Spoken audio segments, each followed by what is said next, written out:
between residents of Nuno, Modogashe and Isiolo affected by the Africa Gateway project, and further provide the criteria used in determining and compensation figures. The Cabinet Secretary will also be required to respond on what measures the Cabinet Secretary has put in place, or what measures has the government put in place to ensure equitable compensation to the affected residents in both areas. This is a question that will be posed to the Cabinet Secretary for Lands, Public Works, Housing and Urban Development. Speaker of the Senate, Honorable Amason Jeffa Kingi, is in the chambers. Allow me to hand you over to this live broadcast brought to you by PBU in partnership with KBC. Good morning. Almighty God, we beseech you to behold with your abundant favor and blessings us, your servants, whom you have been pleased to call to leadership positions in this republic. We seek guidance to treat and consider all matters that shall come under our deliberation in so just and faithful a manner as to advance the peace, prosperity, and welfare of our country and of those whose interests you've committed to our church. Amen.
Clerk, do we have quorum?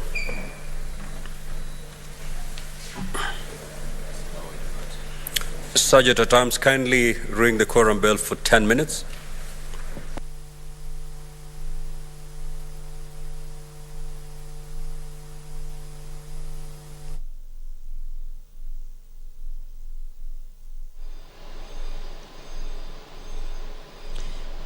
Well, the Speaker of the Senate, Honorable Amason Kingi, has just directed that the quorum bell be rung for 10 minutes. Of course, this is to allow for the Senate members who are yet to get into the chambers to be able to walk into the chambers. And this is according to the House standing orders that at the commencement of the House business, if the quorum of 15 members is not present, or if it's not achieved at the commencement of the House business, then a quorum bell for 10 minutes will be rung. This is an allowance for the members who could be in the precincts or within the precincts of the Senate to be able to walk into the chambers and enable the House kick off its business. At the end of the 10-minute quorum bell, a 5-minute quorum bell will be rung, and if the House does not achieve its requisite quorum, then the chair or the speaker could adjourn the House until the next sitting. So currently is a 10-minute quorum bell as directed by the Senate Speaker. This will go on for 10 minutes, but in case the quorum is achieved before the lapse of the 10 minutes, then the clerk can alert the Speaker, and the Speaker could call the House to order for the commencement of the business. But this morning, 3 cabinet secretaries will be appearing before the Senate chambers to respond to various questions by the legislators. These three cabinet secretaries include the Cabinet Secretary for Interior and National Administration, Professor Kithure Kindiki, the Cabinet Secretary for Lands, Public Works, Housing and Urban Development, Zakaria Njeru, and the Cabinet Secretary for Mining, Blue Economy and Maritime Affairs, Salim Mvurya. Remember, this is the inaugural question time at the Senate chambers since the amendment of the House Standing Orders that will be allowing cabinet secretaries to get into the chambers and respond to various questions by various members of the Senate. So, pursuant to that standing order, the Cabinet Secretary for Mining, Blue Economy and Maritime Affairs, Salim Mvurya, will be responding to questions by the Isiolo County Senator, Honorable Fatuma Dulo, on the rationale for the imposition of the existing moratorium on the issuance of mineral mining rights by the government. Also, the Cabinet Secretary will be required to state benefits accrued thus far from the imposition of the moratorium. Again, the Cabinet Secretary to tell what plans are in place to have a moratorium lifted in view of the negative impact it has on the economy. Nominated Senator Honorable Veronica Maina will be asking the Cabinet Secretary for Mining, Blue Economy and Maritime Affairs to provide information as to the state of infrastructure put in place to facilitate the exploration of ocean renewable energy.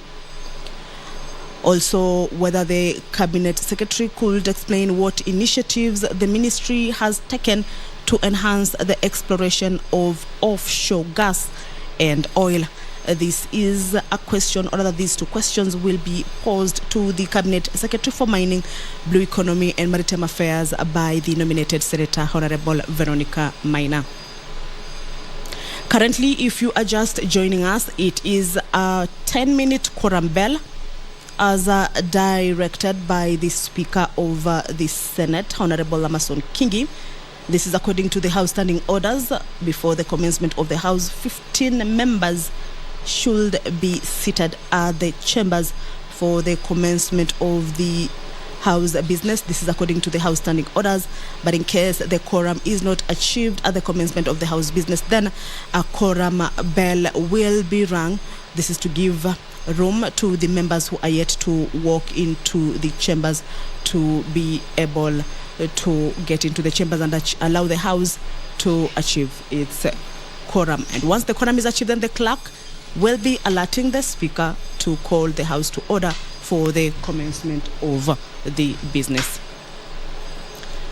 Again, pursuant to Standing Orders 51A, subsection 5, Cabinet Secretaries will this morning be appearing before the Senate chambers, and various legislators in the chambers will be able to ask questions to this Cabinet Secretary. And the nominated Senator, Honorable Veronica Maina, will be asking the Cabinet Secretary for Mining, Blue Economy and Maritime Affairs to explain what extent, or rather to what extent, the government invested in putting up infrastructure for the country to explore and benefit from aquatic products, marine aquaculture and blue biotechnology.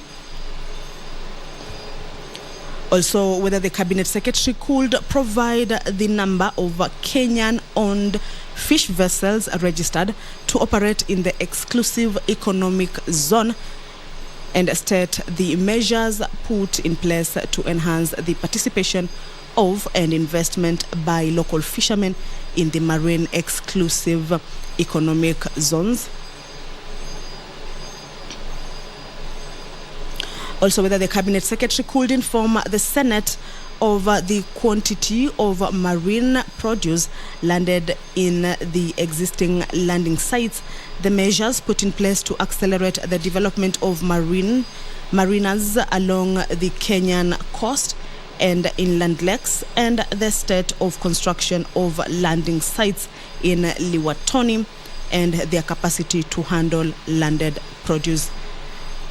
These are the questions that the Honorable nominated Senator Veronica Maina will be asking to the Cabinet Secretary for Mining, Blue Economy and Maritime Affairs. Currently is a quorum bell, a 10-minute quorum bell for members to walk into the chambers. This is according to the House Standing Orders that at the beginning of the Senate House proceedings, the House must have a quorum of 15 members, failure to which then the Speaker can direct that a quorum bell be rung for 10 minutes. You have the prerequisite quorum. Clerk, kindly call the first order, please.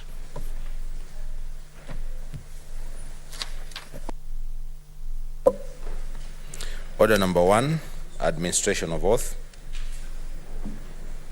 Order number 2, communication from the chair. Order number 3, messages. Order number 4, petitions. Order number 5, papers. Order number 6, notices of motion. Order number 7, questions and statements.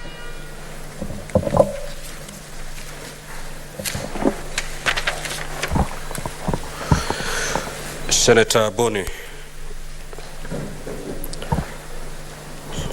Honorable Senators, allow me to welcome you to this historical and momentous occasion when Cabinet Secretaries are appearing to respond to questions from the representatives of the people for the first time in the Senate. This is, to say the least, history in the making. As we commence this journey, I would like to remind all senators of the guidelines that are issued on the 28th March and on the 25th April 2023 on this process. Honorable Senators, I appeal to you to focus on the bigger picture, which is oversight on behalf of the people and improve governance of our country. I thank you. I shall now proceed to call the senators whose questions have been scheduled for today, starting with the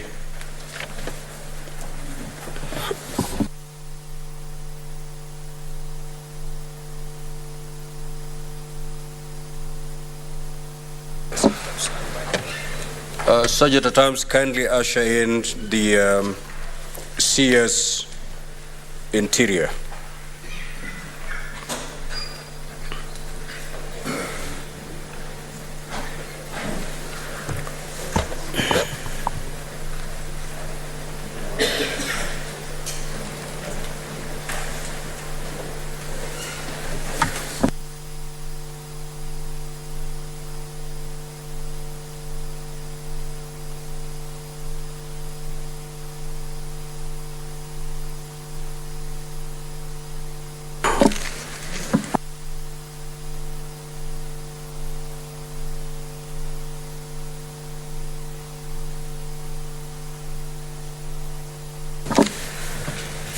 Is the Honorable Senator Lelegwe present?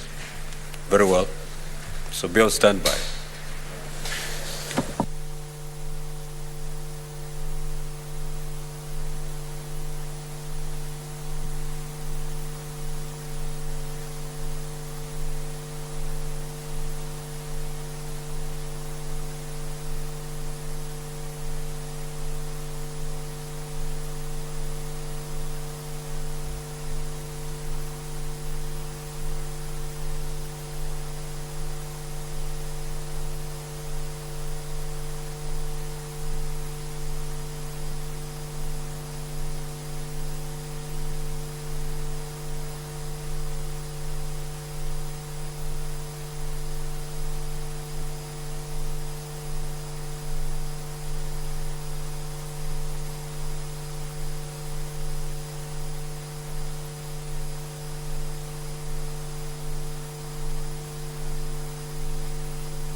The second question will be by the Honorable Senator Fatuma Dulo. Is she present? Good. The third question, again by the Honorable Senator Fatuma Dulo. The fourth question shall be by Senator Veronica Maina. You can see she's present. And Senator Veronica Maina has two questions, just like Senator Dulo. So I think we are good to go.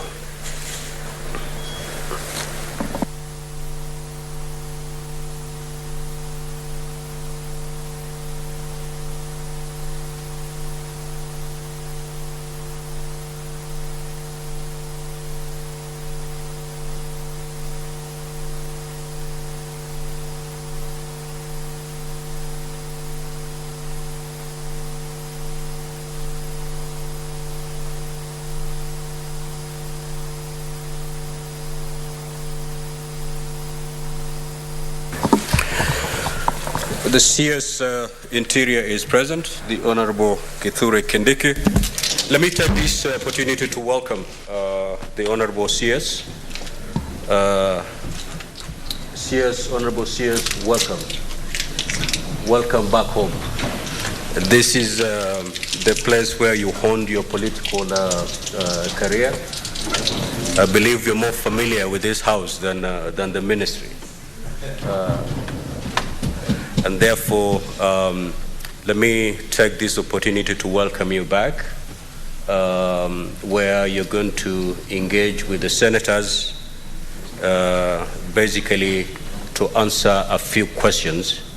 And having served as a senator, you know the rules of this house. Of course, you're not a member of the house anymore, but that should be a big added advantage, that you're very much familiar with the terrain of this house, with the rules and procedure, and therefore, just like a fish, you should find yourself swimming with a lot of ease as you take to the podium. I will therefore call upon Senator Lelegwe to proceed and ask his question.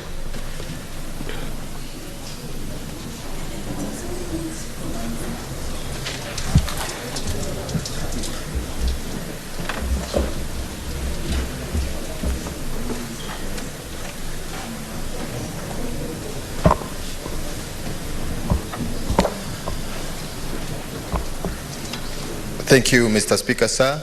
Mr. Speaker, sir, I beg to ask the following questions. 3 questions to the Cabinet Secretary for Interior and National Administration. 1, what's the state of security in Samburu West constituency in light of the deployment of the Kenya Defence Forces, KDF, to support the ongoing operations? 2, what measures is the government taking to enhance security in Samburu County, especially Samburu West constituency? 3, could the Cabinet Secretary indicate the plans in place to facilitate communities from Longewan, Pura, Nolkera, Losuk areas which vacated their lands following directives by the Interior Cabinet Secretary to safely return and commence cultivation in view of the ongoing rains? Thank you, Mr. Speaker. Cabinet Secretary, kindly proceed to respond to that question.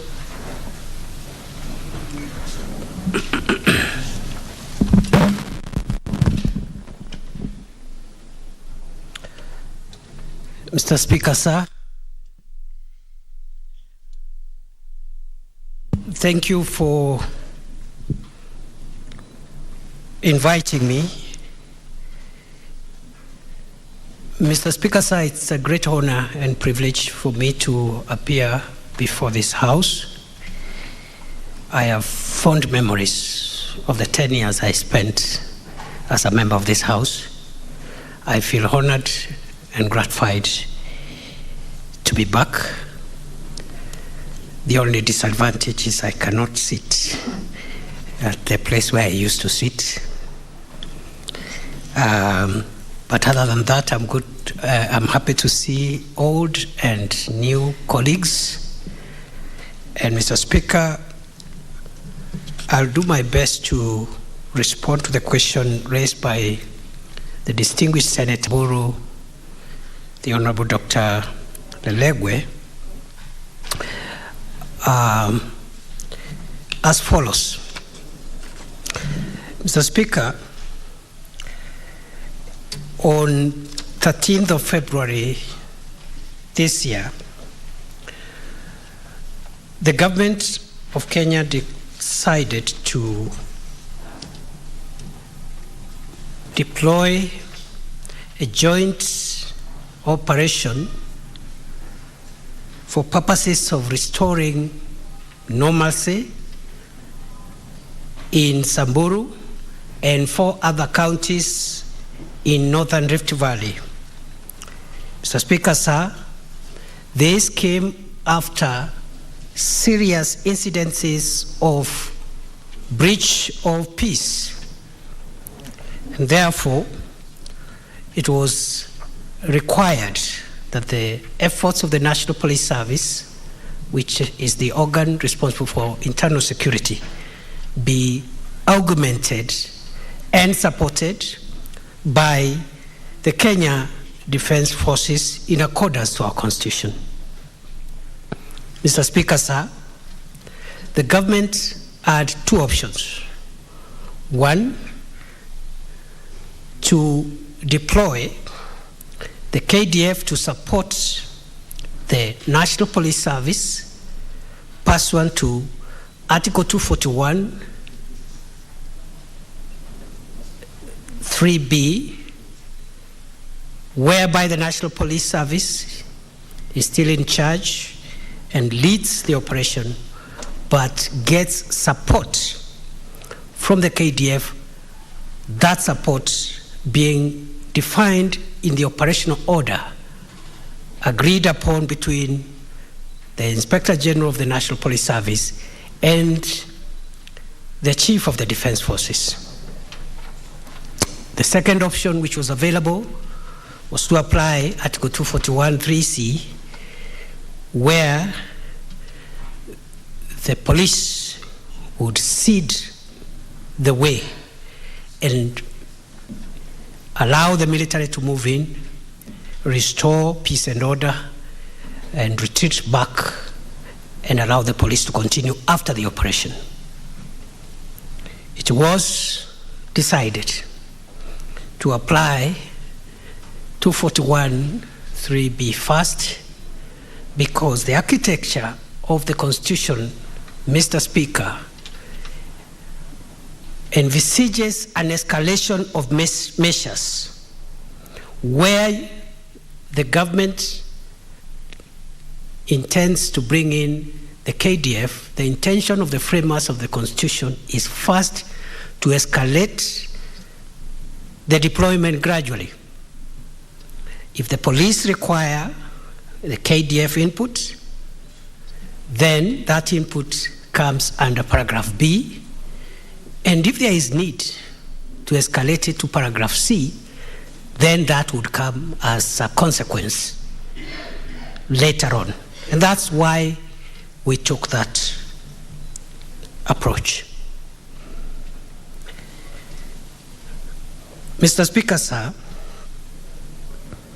the status of security in Samburu County since the deployment of the military to assist the police has improved tremendously. The situation has improved from what was the case before the operation was declared. Mr. Speaker, sir, we immediately identified certain parts of Samburu County and the other 4 counties which were being used to hold to hold and hide bandits.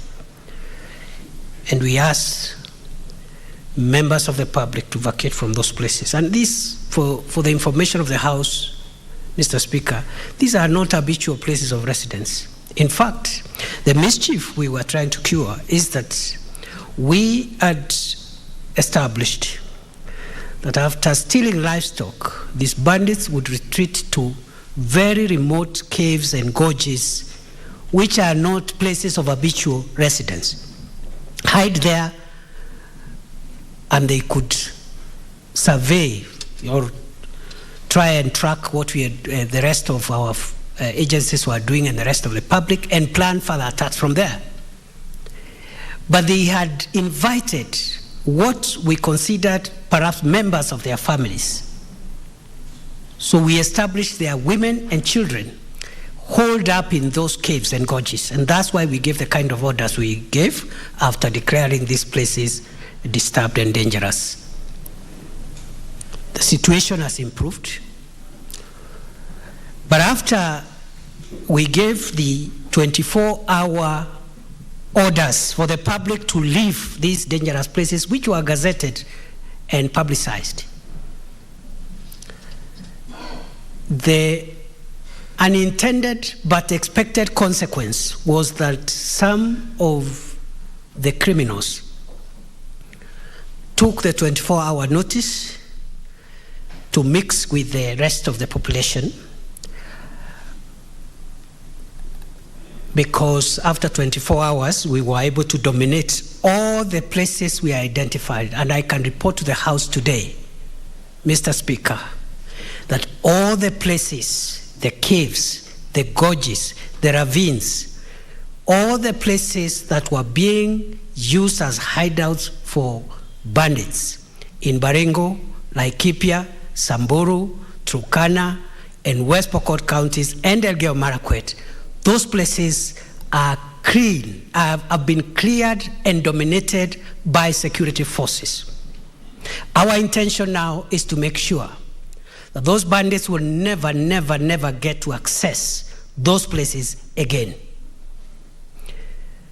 We'll do so by ensuring that our presence and the presence of security agencies in these areas is going to remain permanent. Even after we call off the operation, we will not withdraw the presence of security officers. They will dominate those areas and make it impossible for bandits to retreat to the Corcoran Hills in Baringo, Tandare Valley, the Pura Valley, Malaso Escarpment, and all the gorges and caves that were identified. So I think we need to clarify for the public interest, through you, Mr. Speaker, that those orders were not targeting habitual places of public residence. They were targeting specific, remote, and uninhabited areas where bandits could retreat and plan attacks, but then, pursuant to the requirement of international law on the use of force, we are to give a notice, because some would ask, why give a notice to bandits to vacate? The target was not on bandits. In fact, we did not expect them to vacate. We did not expect them to vacate because these bandits had grown horns and were full of impunity and theatrics. That notice was intended at the general public. They could be members of their families, women and children, because under international law, if you're going to use force, then you must ensure that that force is targeted at armed criminals or belligerents or people who are resisting authority, and members of the public should have that notice. And I am happy to report, Mr. Speaker, those places are now clear. With regard to the attacks that we continue to experience in those areas, is as a result of some of the bandits who took the 24-hour window to mix up with the public. We are working very hard to make sure that we also extinguish the remaining threats. And therefore, in a nutshell, the operation, in our view, is a success. We have learned in the last 2 months there are still gaps. We are going to seal the gaps. We will stay there as long as it takes. I want to assure the people of Samburu County and all the other counties affected, including counties affected by this menace, but which are not part of the operation yet. I want to assure them the crime of violent cattle theft, rustling, banditry, and visiting terror on the public by criminals. We will make sure that that culture and that practice is finished and it will be part of the history of Kenya. We are determined to do whatever it takes. It takes a while because of the intricacies involved, but Honorable Speaker, we are on course and we will win the war. It's either Kenya or bandits. It's either the law or crime. One has to give way. Kenya will not give way. The government will not give way. The people of Kenya will not give way. Bandits, criminals, have to give way. Honorable Speaker, with regard to the second part of the question, I would like to respond as follows. The measures that we are taking, other than the military and police action to flush out criminals, includes improving our intelligence so that we work on intelligence based and intelligence-led security. We've made great strides in strengthening multi-agency intelligence sharing, even within the organs of the national security. Within the National Intelligence Service, National Police Service, other agencies that are involved in the security of our country, we are investing heavily on intelligence. And the same way, Mr. Speaker, the enhancement of intelligence-led security has helped us to contain the threat of terrorism. I am convinced beyond doubt that Kenya will win against bandits through intelligence-led security operations. Number two, we have deployed and enhanced the Special Operation Group, which is one of the formed units of the National Police Service. And Mr. Speaker, for the information of the House,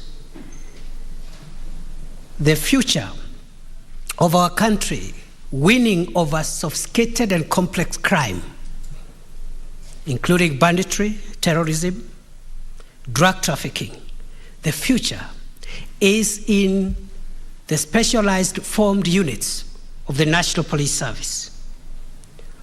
We have a number of these formed units: Special Operations Group, the Rapid Deployment Unit, the Anti-Stock Theft Unit, and others, including the General Service Unit.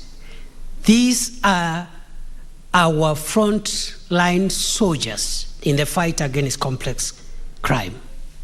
And therefore, with regard to the measures taken in Samburu West, we have deployed in the last few weeks the Special Operation Group, which helped us a great deal 2 months ago to stabilize Samburu North, the area of Baragoi. There were gunshots every day, deaths and bloodshed every day.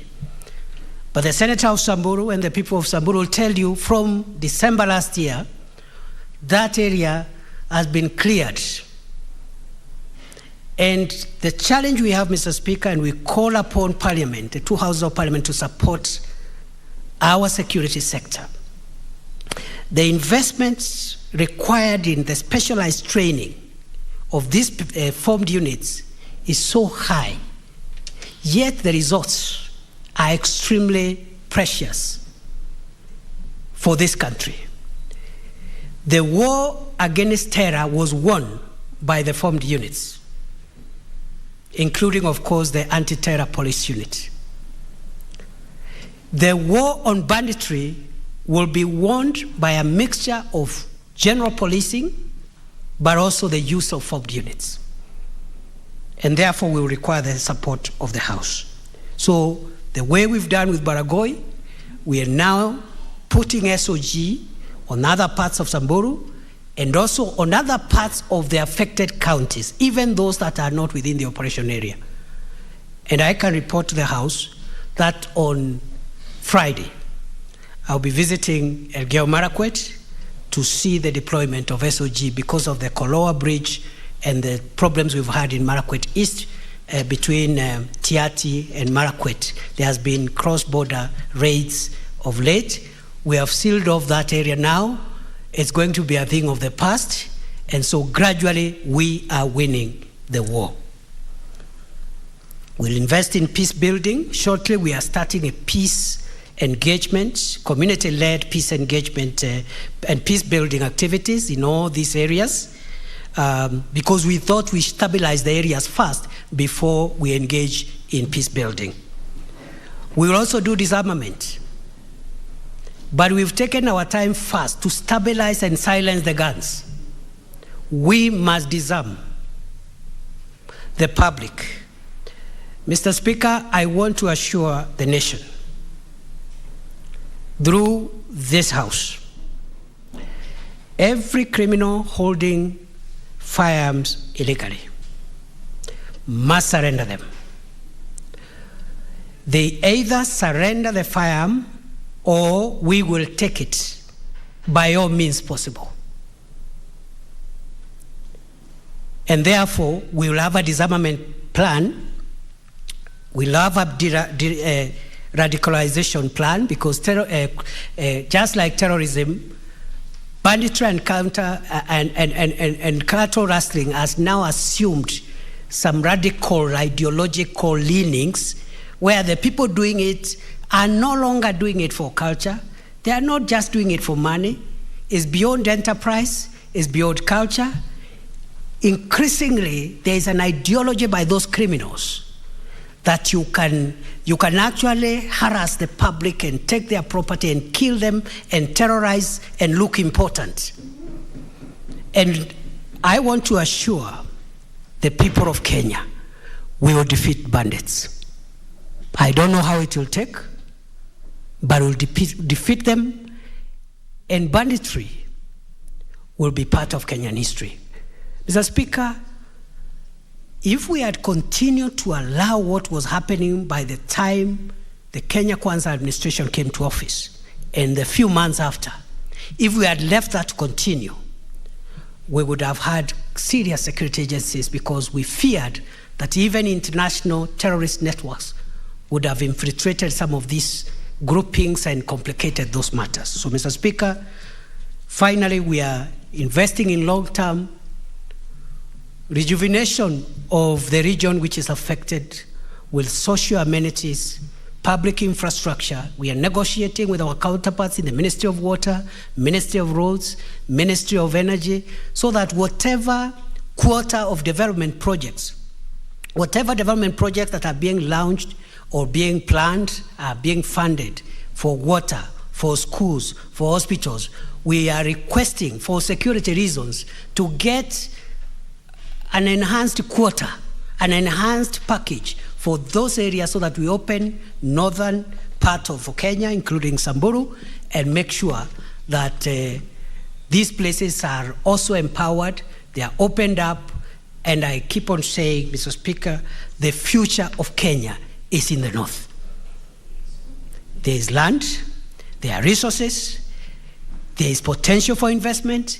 If we can silence the guns and make them safe places, the future of Kenya 100 years from now, 200 years from now is in the north of our country.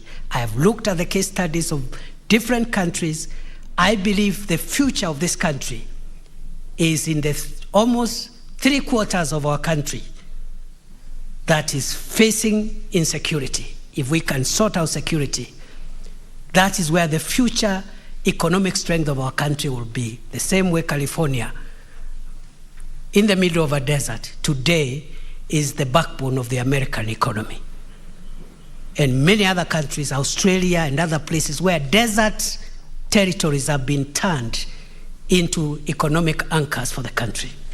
Lastly, Honorable Speaker, what plans do I have for our people in Pura, Malaso, and all the other places that could have been displaced as a result of the orders I issued in Malaso on 12th of March 2023, the vacation orders? What plans do we have to make sure that they are able to normalize their lives and plant their farms? I had intended to visit that area on Friday. Mr. Speaker, sir, I have brought forward that trip to tomorrow, because on Friday I'll be in Elgeyo Marakwet. And I want to apologize to the leaders, because sometimes we give very short notices when we are traveling to your areas. It is not intentional. Unlike my colleagues in other ministries, our ministry is a ministry run on an emergency basis. We cannot plan. Other people plan where we will be. If it is not Paul Mackenzie, it is the bandits, it is other criminals, and you don't know what they are planning and what harm they'll cause where. So every day you wake up, and depending on the security situation of the country, you determine where to rush. And even as I speak, I'm rushing to Busia today, and I had not planned. So I will be visiting, in answer to the question by the senator, I'll be visiting Samburu County tomorrow afternoon to find out if there are genuine cases of people who are displaced. And from there, I'll announce the measures the government of Kenya will make to make sure that nobody who is an innocent member of the public is disrupted from their daily activities, even as we continue securitizing Samburu and Kenya as a whole. I thank you, Mr. Speaker. Thank you, the Honorable CS of Interior. Honorable CS, I have restrained myself because you are the very first CS to appear before the Senate. However, as you're aware, having served in this Senate, this is a house of rules and procedure. And our rules, more particularly Standing Order 51C5, a CS wishing to respond to a question must file a written response with the Senate 24 hours before they appear on the floor of the Senate. And when appearing before the Senate, of course, as a CS, you're supposed to read verbatim the response that you filed with us. And thereafter, if you have any supplementary information to the response you've given us, then you can proceed to do so. The design was given so that the senator asking the question has prior knowledge of the kind of response you will give, and therefore prepare himself or herself adequately for a supplementary question. And therefore, Honorable CS, if you appear next before the Senate, kindly we will expect you to first read verbatim the response that you will have filed with the Senate, and thereafter you'll proceed, if need be, to give supplementary information to your response as and when senators ask supplementary questions. But since you're the very first CS to appear before the Senate, I've allowed you to get away with that. Now, Honorable Senators, the CS has given a very comprehensive response, though beyond the filed response that he did. And therefore, I will allow the senator who asked that question, if he has any supplementary question, to ask. And thereafter, I will allow any other senator to ask supplementary question. Now, Senator Lelegwe, you, under standing orders, you have 2 supplementary questions. You may choose to ask them at once, or you may choose to ask one now, allow your colleagues to answer the supplementary questions, then you be the last to ask the very last supplementary question. Kindly proceed, Senator Lele.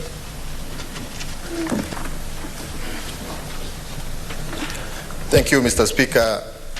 I confirm that I have received both the electronic and hard copy of the response by the CS. Of course, late, that is today morning, but I appreciate his response, and I'm sure the promises he has made to the Senate to tackle insecurity in security-prone areas, including Samburu, will bear fruit. Mr. Speaker, I choose to ask 2 supplementary questions now, and I proceed with one. Since you made the pronouncement to order the multi-agency operation in the banditry-prone areas, many cases of banditry have occurred in the presence of the multi-agency team, the security forces, without any action taken. And I'm sure the CS has this information, has this intelligence, that cases of banditry, killing of people, loss of livestock, stealing by those bandits have taken place. And in light of all that, in the presence of the military, in the presence of the multi-agency team, little or no recovery has been reported. Despite the success, and I agree, there is some levels of success since the deployment of these agencies. But the stolen livestock or the arrest of the perpetrators have not taken place. In light of this, CS,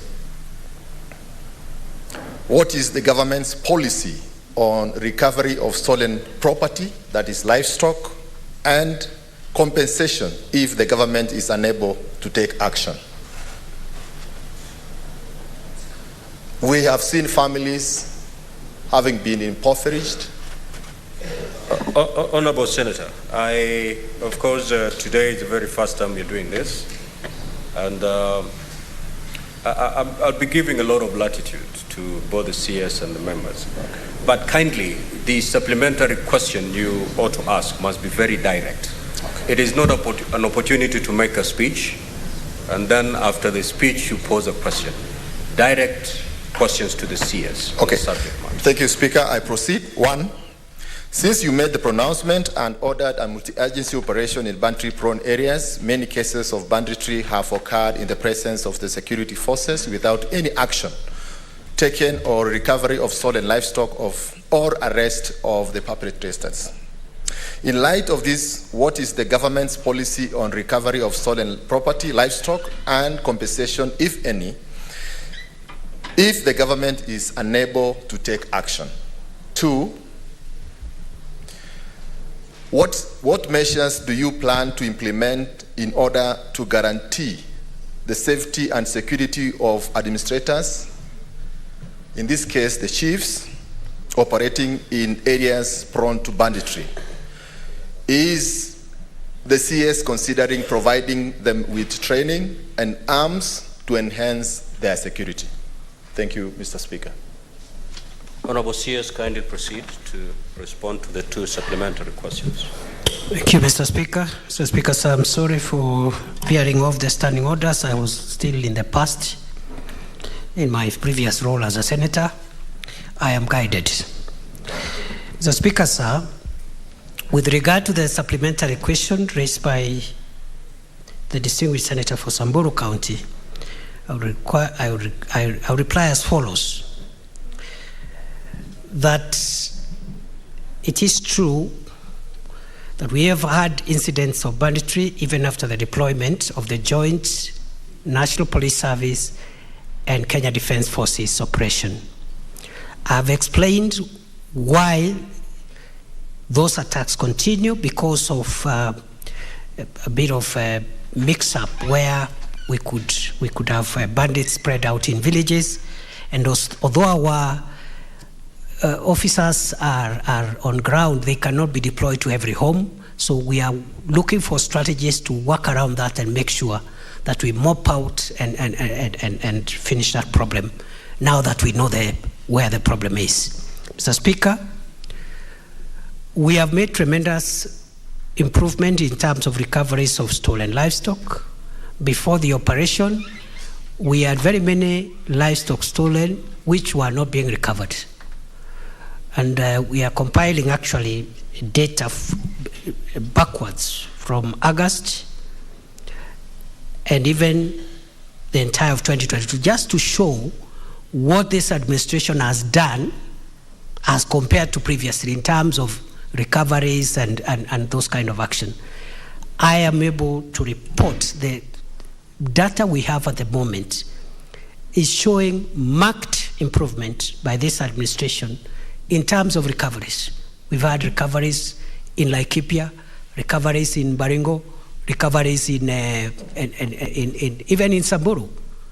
And out of the 500 livestock stolen since January, we have recovered 200.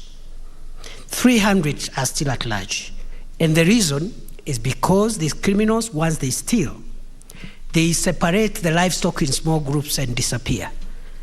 They allocate each other 10, 5, 20, 15. So when you recover, you will hear that 200 goats have been stolen, but it will be shared with 10 each, 20 people, and they go different directions. So when you recover in bits and pieces, and that's part of the reason why we've not had 100% recovery.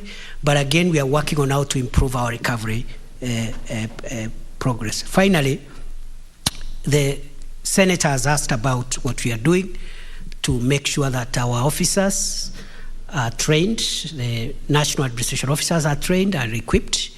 Right now, pending before the National Security Council is a proposal for a limited issuance of firearms to all chiefs, assistant chiefs, and ACCs in specific areas which are facing harsh insecurities, so that they can support the National Police Service in tracking livestock and also protecting themselves from armed criminals, because they are normally the targets. And we have lost a few already.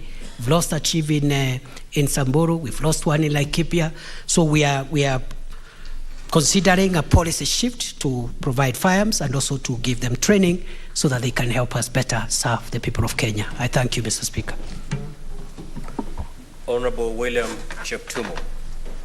And Senators, kindly abide by our Standing Order 51B 3. Thank you, Mr. Speaker. As the Honorable Senator asks his supplementary question, for those who have queued here, kindly, as you ask your supplementary question, abide by that particular Standing Order 51B 3, so that we move. And Senator, precise, concise, very brief. Mr. Speaker, thank you for giving me a chance to ask some supplementary question. But Mr. CS, around 2016, 2017, your ministry gazetted a number of administrative units in various counties in our country. These created new locations, sub-locations, divisions, and some sub-counties. Up to today, those gazetted units have not been activated or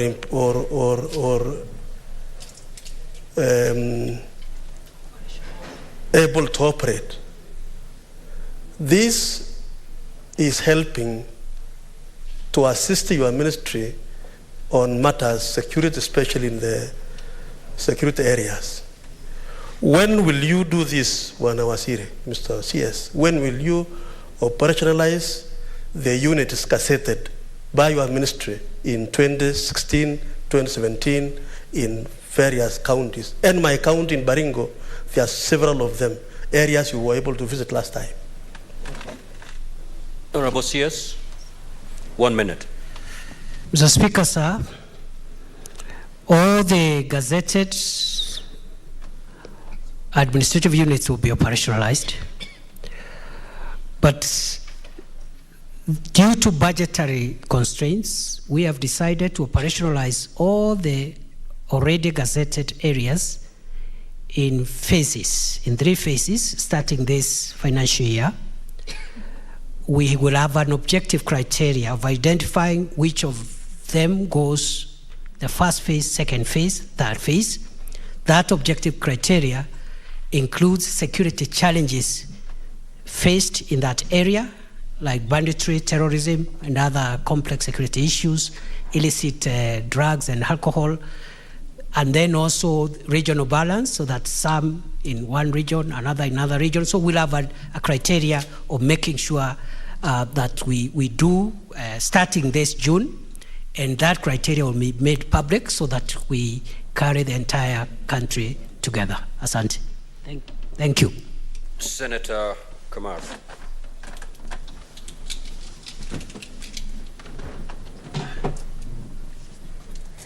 Thank you, Mr. Speaker. I want to thank the Minister for the CS for a well-detailed response, which has opened other things for all of us. We know him for a thorough person. Mr. Speaker, from those of us who watch from far, I don't know, I want to ask the Minister whether there is a policy of handling people who have been displaced by government for reasons including what happened this time when people were moved from their places, because what we were seeing in the media, people who were really in a very bad situation. Is there a policy where food must be provided, sanitation must be provided? Because if people are told to move and they have not told where to move to and how they are going to live, it becomes tricky. Can the Minister expound on what policy they have on how to handle them when they have left their homes? Thank you. Yes. Mr. Speaker, sir, in response to the supplementary question asked by the distinguished Senator Margaret Kamar, I would like to respond as follows. That any Kenyan who was displaced as a result of the ongoing security operation or for whatever other reason, the policy of the government of Kenya is to resettle them. As I have said earlier before this House, Mr. Speaker, we have begun tracking whether there are any victims of the orders that I issued in Malaso on 12th of March 2023, starting with Samburu tomorrow, and all the other counties will assess if there are any genuine people who are displaced as a result of those orders. The government of Kenya will facilitate either their return or their settlement so that no Kenyan is deprived of their property or deprived or removed from their habitual places of residence. I thank you. Senator Kathuri.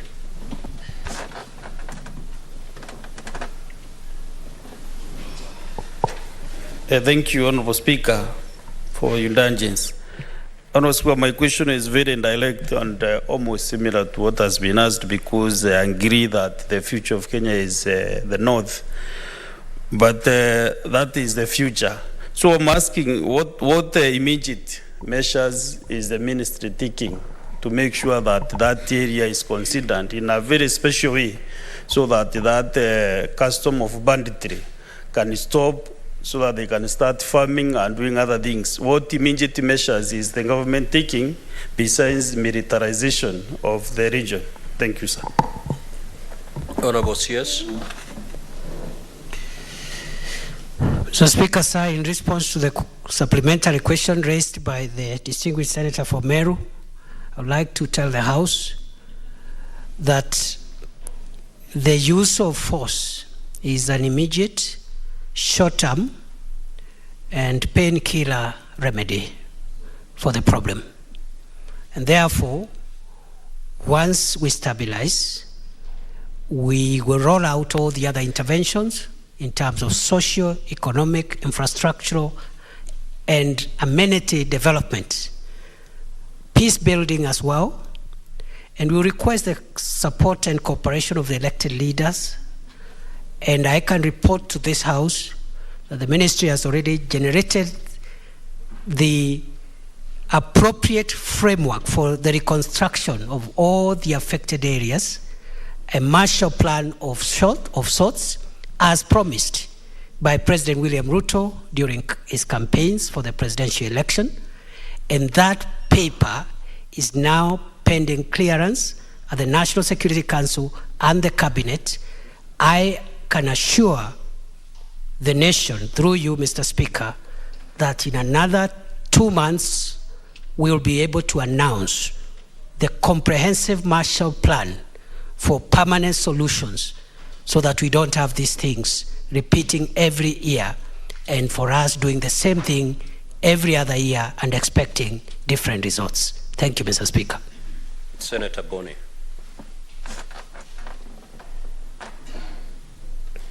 Thank you, Mr. Speaker.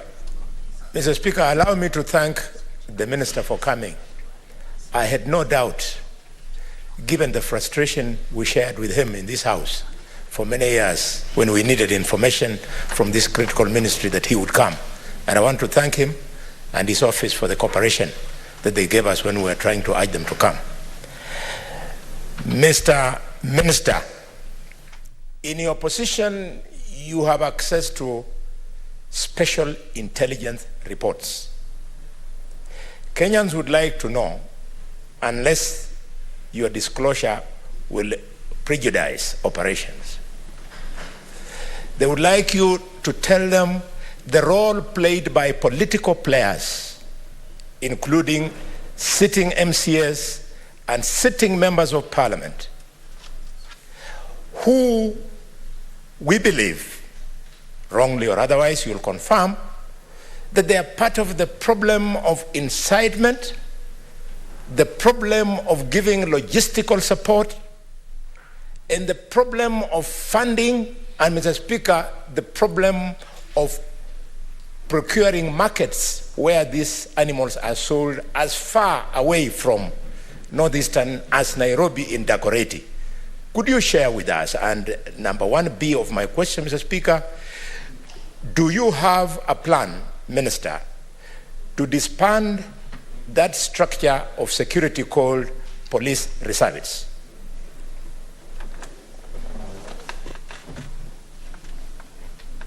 Honorable CS, kindly proceed.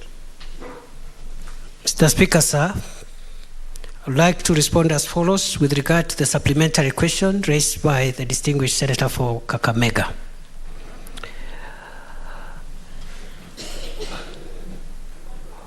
We have made significant progress in tracking and nailing the masterminds of banditry. I can confidently assure the people of Kenya, we have in our radar a number of politicians of different cadres whose activities have been linked to the support, funding, and encouragement of banditry. We have crucial evidence, some of which was collected at the scene of crime at the attack in Kainuk early in the year, which incriminates political leaders and other people. I can also report to the House We have evidence which we are almost at the tail end of finalizing and processing of the senior commanders in the banditry enterprise. Mr. Speaker, the banditry criminal enterprise has its own command.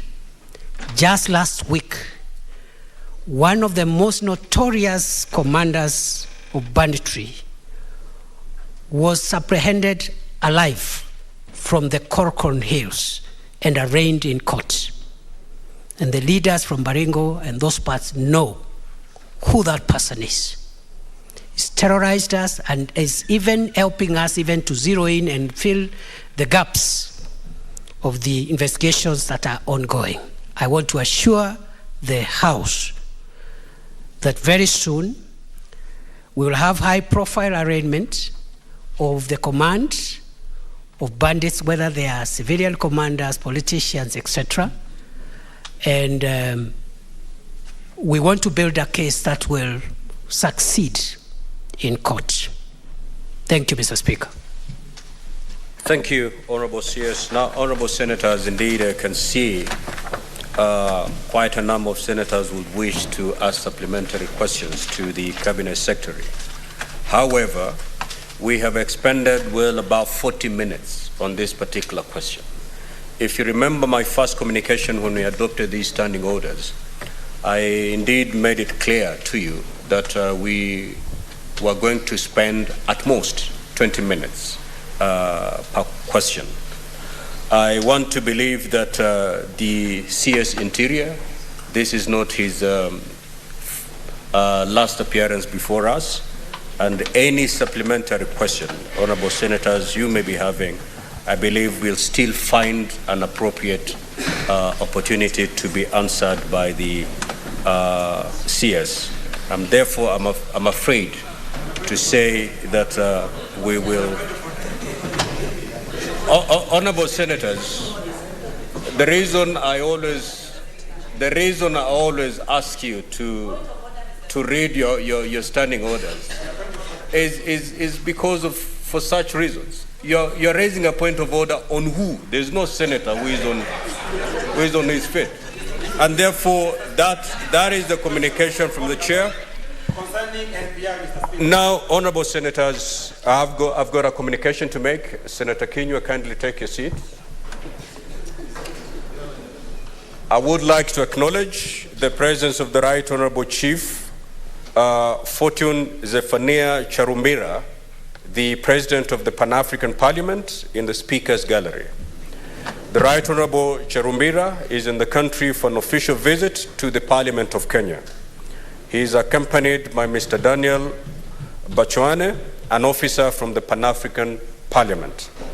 Honorable Senators, I have had an opportunity to engage with the Right Honorable Chief Charumbira, and our discussion centered on parliamentary diplomacy and climate change.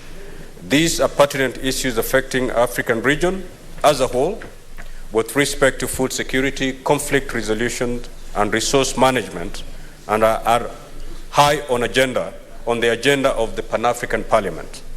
We also had a discussion on the upcoming Heads of State Summit in the month of May 2023 in South Africa. Honorable Senators, in our usual tradition of receiving and welcoming visitors to Parliament, I extend a warm welcome to the Right Honorable Chief Fortune Zephaniah Charumbira, and on behalf of the Senate and on my own behalf, wish him a fruitful visit. I will call upon the Senator for Tana River, the Honorable Mungatana, to make very brief welcoming remarks. Thank you, Mr. Speaker. Mr. Speaker, we want to join you as part of the Kenya delegation, which is comprised of myself, the Honorable Professor Kamar, the Honorable Member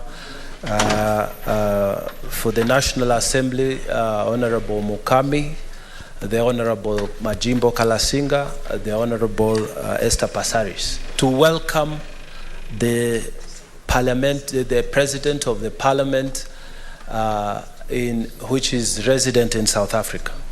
Mr. Speaker, this president has been very effective in terms of supporting the agenda for the continent.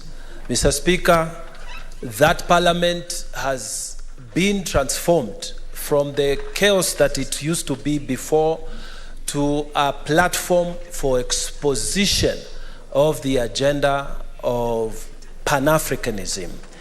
Mr. Speaker, we credit him for the work that he has done since his election as president of the Pan-African Parliament. Mr. Speaker, we from Kenya have been pushing and continue to push that Kiswahili be made a major language at the continental level. Right now, Mr. Speaker, we have Arabic language, we have French, English, and Portuguese. But, Mr. Speaker, the Kiswahili language, although accepted, and it's the only African language, really, indigenous language, has not been used properly and to the large extent that is required in the work of that parliament. So, Mr. Speaker, I want to take this opportunity to welcome the Honorable President in Kenya. Mr. Speaker, like you said, we have had great engagements with him. He has been also up to the State House and had great engagements with the President. We are very grateful and honored to have him in Kenya today. Mr. Speaker, I join you in welcoming him. I thank you, Mr. Speaker. Thank you, Honorable Senators. I will now proceed to discharge the CS Interior. And I've noticed that most of these so-called supplementary questions can actually be posed as substantive questions. So the mere fact that you have not gotten an opportunity to ask your supplementary question, you still have a window to actually pose your supplementary question as a substantive question to the CS, and it still appear here. So, Honorable CS, thanks for coming. You stand discharged for the day. I will proceed to call Senator for Isiolo, the Honorable Fatuma Dulo, to ask. But before you do that, kindly give us a few minutes as we usher in the responsible CS. Yes, what clarification are you seeking, Senator Chirange? Thank you, Mr. Speaker. I agree with you that this is the first time that we are doing this. Mr. Speaker, I don't know, maybe through SBC or your office, understanding order number one, Mr. Speaker, you should have at least allowed us to ask. I know that is behind us, but the point I'm trying to make, Speaker, understanding order number one, I wish the Senate Business Committee, especially when the Minister of Interior is appearing, Minister of Finance, Minister of Health, is it possible to schedule them only during one session? For example, like between, we have amended from 9:30 to 12:30, Mr. Speaker, because security is everything. You and me agree. There is a lot that goes on from the village level to the highest level, Mr. Speaker, and I know the next time, even if some of these questions, Mr. Speaker, as you have noted, that it could be substantive, but again, it could be overtaken by events. Like the issue of banditry in the north, like other issues, what is happening in Shakahola, cult, Mr. Speaker, in your county, and many others, Mr. Speaker. So I call upon, in as much as there is standing order number 51(7)C, Mr. Speaker, and I also need your interpretation on this because I have realized my colleagues, Mr. Speaker, just allow me quickly as we allow changeover. Also understanding order 51(C)(7)B. When it says allow, and it says upon the issuance of response or making of a statement under paragraph 1, the Speaker may. So you can see, Mr. Speaker, standing order number 1 and 51(7)C is similar. May be, of course, allow the senator who asks the question to raise a maximum of 2 supplementary questions that relate to that question. And B, allow any other senator to ask a supplementary question.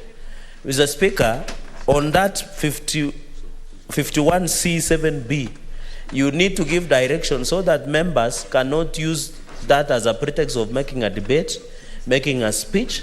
And when you say supplementary question, does it mean you can tie up into one question before asking, Mr. Speaker? And Mr. Speaker, kindly in future, understanding order number 1, you have power, Mr. Speaker, to allow us to ask as many questions as possible, Mr. Speaker. And even the Bible says we were not meant to obey the rules.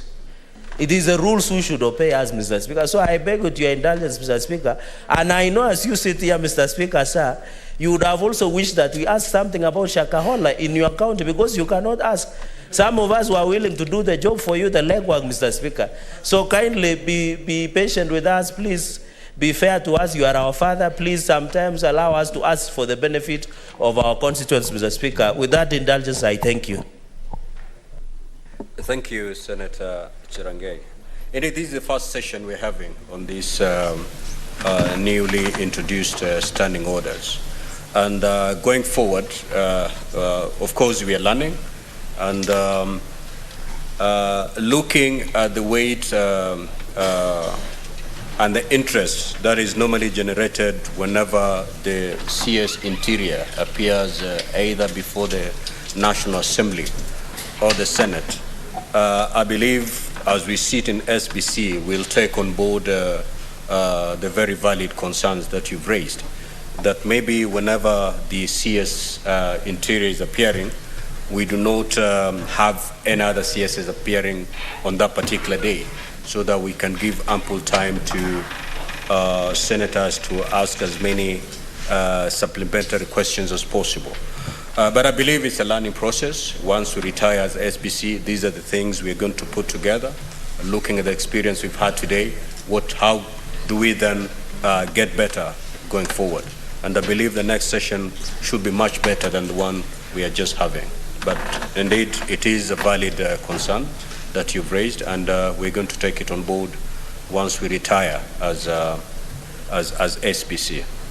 Is the CS Lands present? Senator Fatuma Dulo, kindly proceed to ask your question.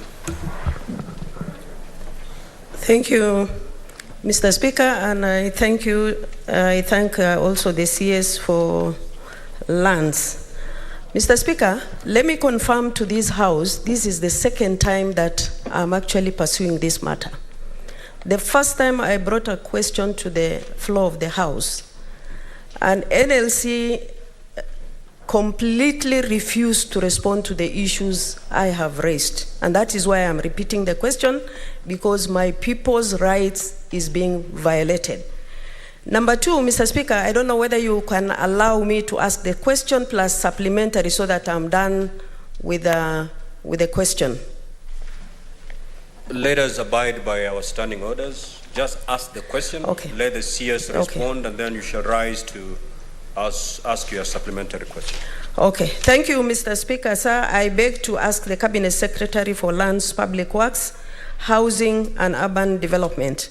Could the Cabinet Secretary state the reason for the disparity in compensation between residents of Nuno, Madogashi and Isiolo affected by the African Gateway project, and further provide the criteria used in determining the compensation figures? Number two, what are the measures put in place by the government to ensure equitable compensation to the affected residents in both areas? Can I confirm to this House that I have not gone through the response I've just received this morning? I thank you.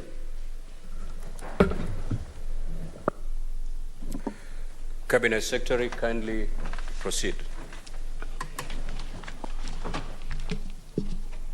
Thank you very much, Mr. Speaker, for giving me this chance to appear before this August House, and also appreciate the question from Honorable Senator Fatuma Dulo.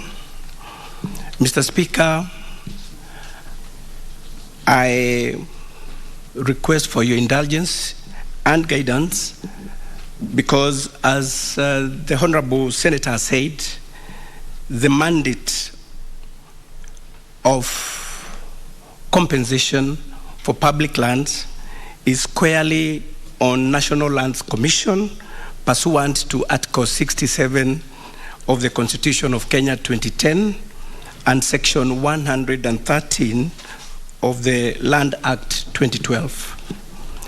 Mr. Speaker, after receiving this question, I forwarded the matter to the National Lands Commission via a letter dated 20th April 2023, and it's annexed, it's marked as Annexure 2, and I received a report which is attached as Annexure 2. Honorable Speaker, this matter was executed by the National Lands Commission, which is an independent institution. Therefore, Mr. Speaker, I was requesting for your guidance as to whether I go ahead and submit the report that I received from the National Lands Commission, because as a government, the report we received, we feel it's not adequately done. Therefore, Mr. Speaker, if I'm allowed, I would request that you give guidance to this, whether I go ahead and give and submit the report that I received from the National Lands Commission.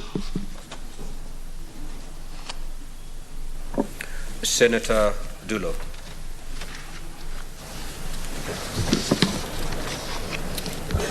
Mr. Speaker, let me take this opportunity to thank the CS. Mr. Speaker, I'm really heartened because NLC is a government department, is squarely under Ministry of Lands. And as the Minister has said, we have even had a sitting with the commissioners and the chair. We have even gone round as leaders of Isiolo to look at this matter. But clearly, the chair and the commissioners are evading the issues of Isiolo County. I don't mind the CS submitting the report that he received from NLC, but I will appeal to this House. The only way that Isiolo people can receive justice, let the Committee of Lands or Roads go on the ground, Mr. Speaker, so that Isiolo people can actually get justice as far as this compensation is concerned. Mr. Speaker. Senator Fatuma, just, yes, what is your point of order, Senator Mandago?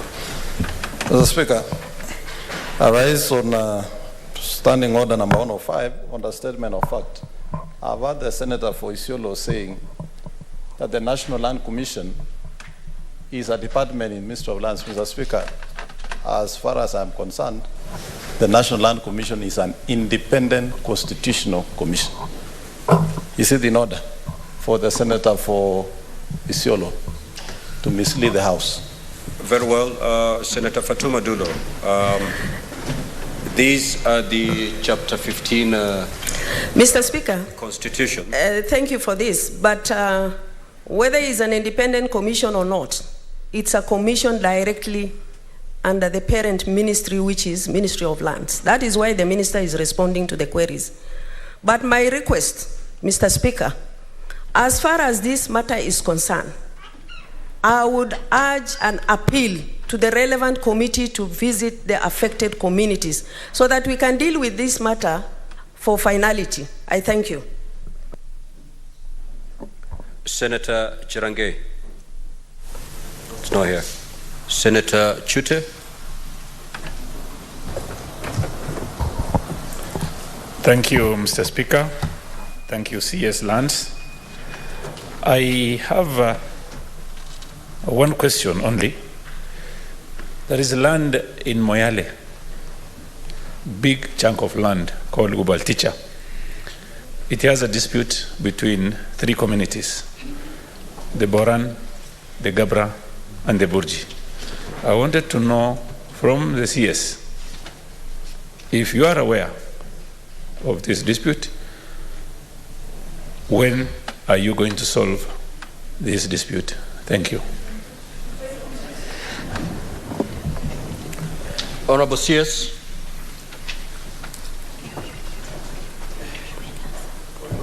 What is the point of order, Senator Boni? Mr. Speaker, I'm lost.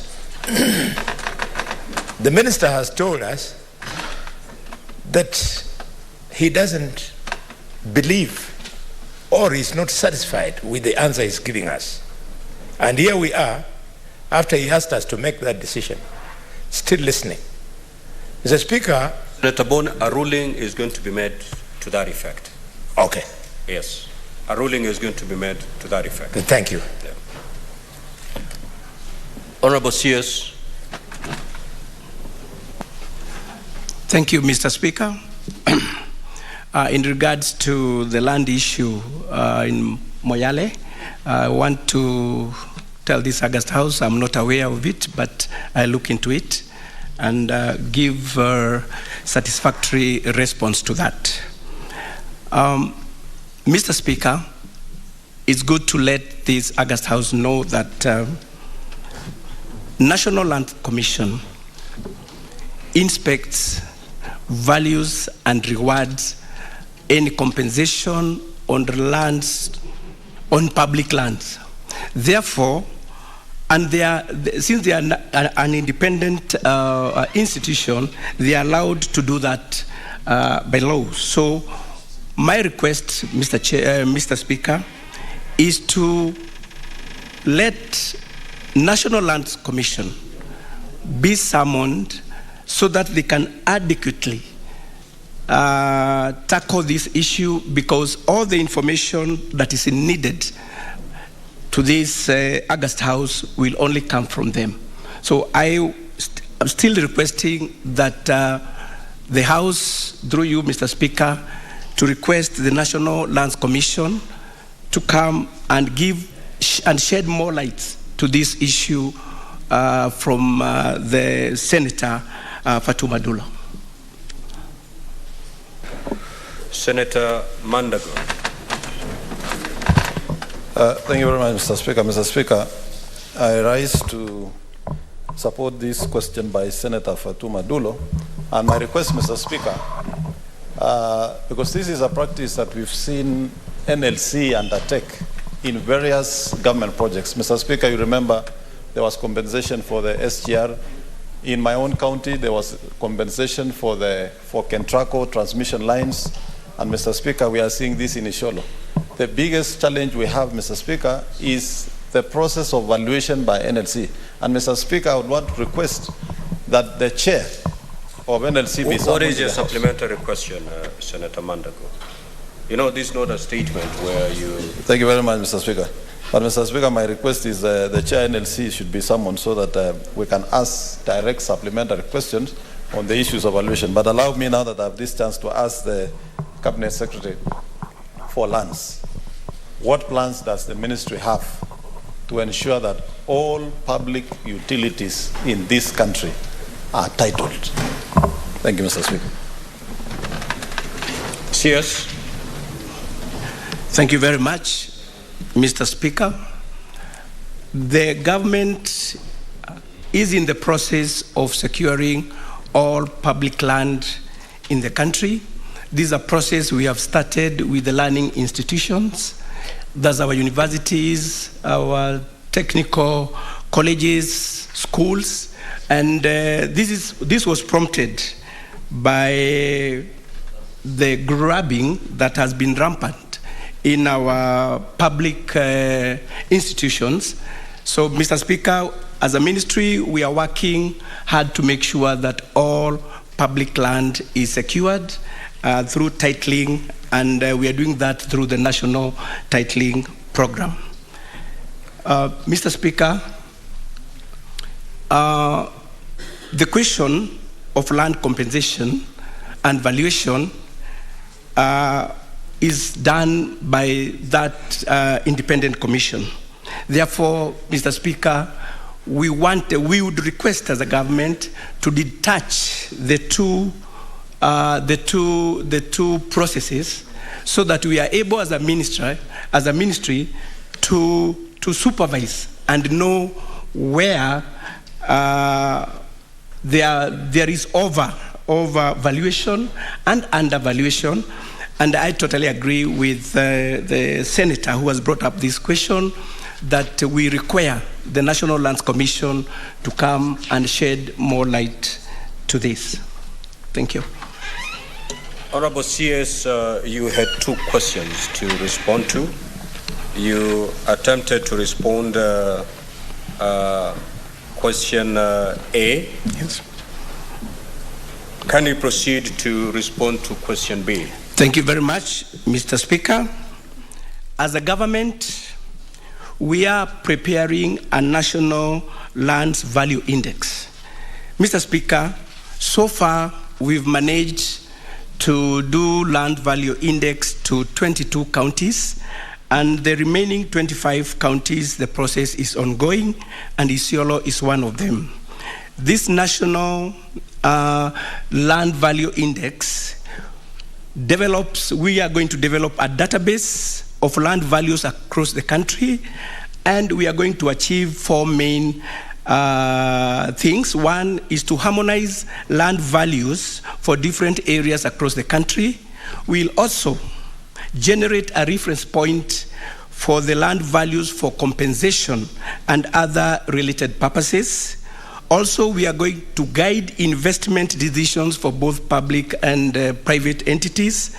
And lastly, guide national and county governments in budgeting for public projects. So the cure to this, Mr. Speaker, is to have this lands value index, because with that, we'll be able to compensate people adequately without overvaluing or without undervaluing. Thank you, Mr. Speaker. The Honorable Chiranke. Thank you, Mr. Speaker, for the indulgence. Just a quick supplementary question to the CS of Lands. Mr. Speaker, sir, through you, how many forest evictees or people who have been evicted in Nandi County and the intention of compensating them? Plus, Mr. Speaker, the Ministry and through National Land Commission, they had ordered resurveying of multinational tea estates across South Rift and in Nandi. So specifically in Nandi, Mr. Speaker, the resurveying of multinational tea estates will take how long, Mr. Speaker? And if there is excess lands that are being occupied by the multinational tea estates, what is the intention of the Ministry of Lands to do with the excess land? I thank you, Mr. Speaker, sir. Honorable CS. Thank you very much, Mr. Speaker. On issues raised by the Honorable Senator, I would request that I get more time to look into that, because as it was not part of what we had prepared for today, but promise that we are going to look into that and give this House adequate answer to that. Thank you. Honorable Senators, as you ask your supplementary questions, let it be related to the subject, to the primary question. That will allow the Honorable CS give you a comprehensive answer. Any question, supplementary question that is not related to the primary question, then you will get the very response that you've just received from the CS, that I need to go back and prepare and come back. So your supplementary questions, let them flow from the primary question so that the CS can adequately respond to that. Senator Abbas. Thank you, Honorable Speaker. My supplementary question is that Waziri, you are aware that title deeds are very important documents in this country today, and most parts of this country, especially in Wajir, Garissa, and Mandera, experiencing issues to do with title deeds. When will the ministry open offices to issue title deeds? Because it has become difficult, traveling all the way from Mandera and Wajir to look for title deeds in this place. So when will you have a regional office that can be able to give us title deeds? And what is your plan? Yes. Thank you very much, Mr. Speaker. And to report that we're in the process of opening up registries in areas that had no registries.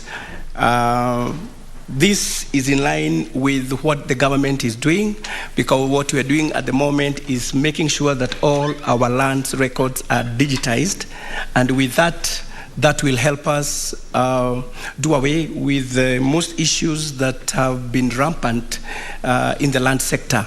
So we are going to bring these services closer to wananchi, and soon we'll be having, we are going to open registries in areas that had none, and that will make sure that that problem of acquiring titles and other land documents will be availed in time.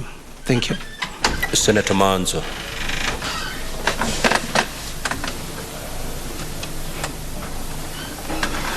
Yeah, Mr. Speaker, I'm concerned with the independence of the National Land Commission and the role of the ministry.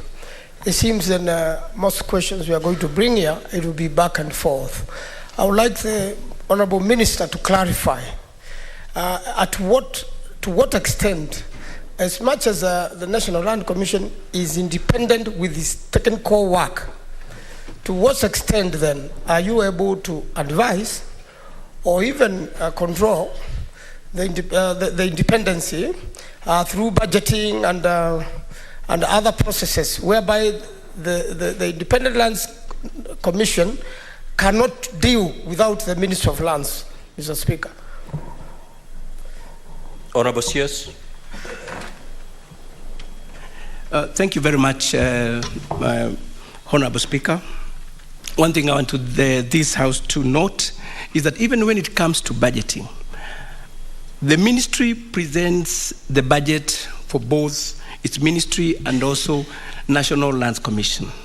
But when it comes to giving, National Lands Commission receives the budget, manages the whole budget without consultation with the ministry. So here, this independence affair is what really makes us, as a government, not be able to collaborate easily with the National Lands Commission. They do the major process, and we come in at the tail end, where we receive now the allotment letters to process the leases. So, Honourable Speaker, I think that's where the problem is, that this is an independent institution which is supposed to work with the Ministry of Lands, Housing and Public Works, but then there is that disconnect when it comes to operations. Thank you. Senator Mungatana. Mr. Speaker, before I ask my question, I want to register my appreciation and thanks to the Minister for his recent visit to Tana River County, and together with the team, including the team of the National Land Commission. Mr. Speaker, my question to the Minister is that, is he aware that the promise of formation of a committee that would fast track the issuance of title deeds or the issues that we discussed there has not happened? Is he aware that the ministry had indicated that a committee with representation from the ground would be formed and chaired by the PS Nixon Korir? Mr. Speaker, why it's important is because just yesterday, Mr. Speaker, we were sitting here in an energy committee meeting, and one of the companies that is investing in the energy sector informed our committee, Mr. Speaker, that to obtain a wayleaf for a family land in Kajiado, they had to pay $1 million, Mr. Speaker.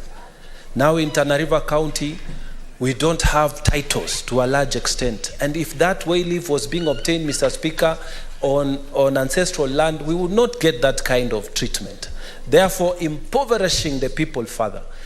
We are asking the minister, has he formed that committee? And if not, what plans does he have to make sure we get titles in Tana River? Well, every time you hear this kind of things, Mr. Speaker, $1 million to one family just to obtain wayleaf, we are losing out as a county.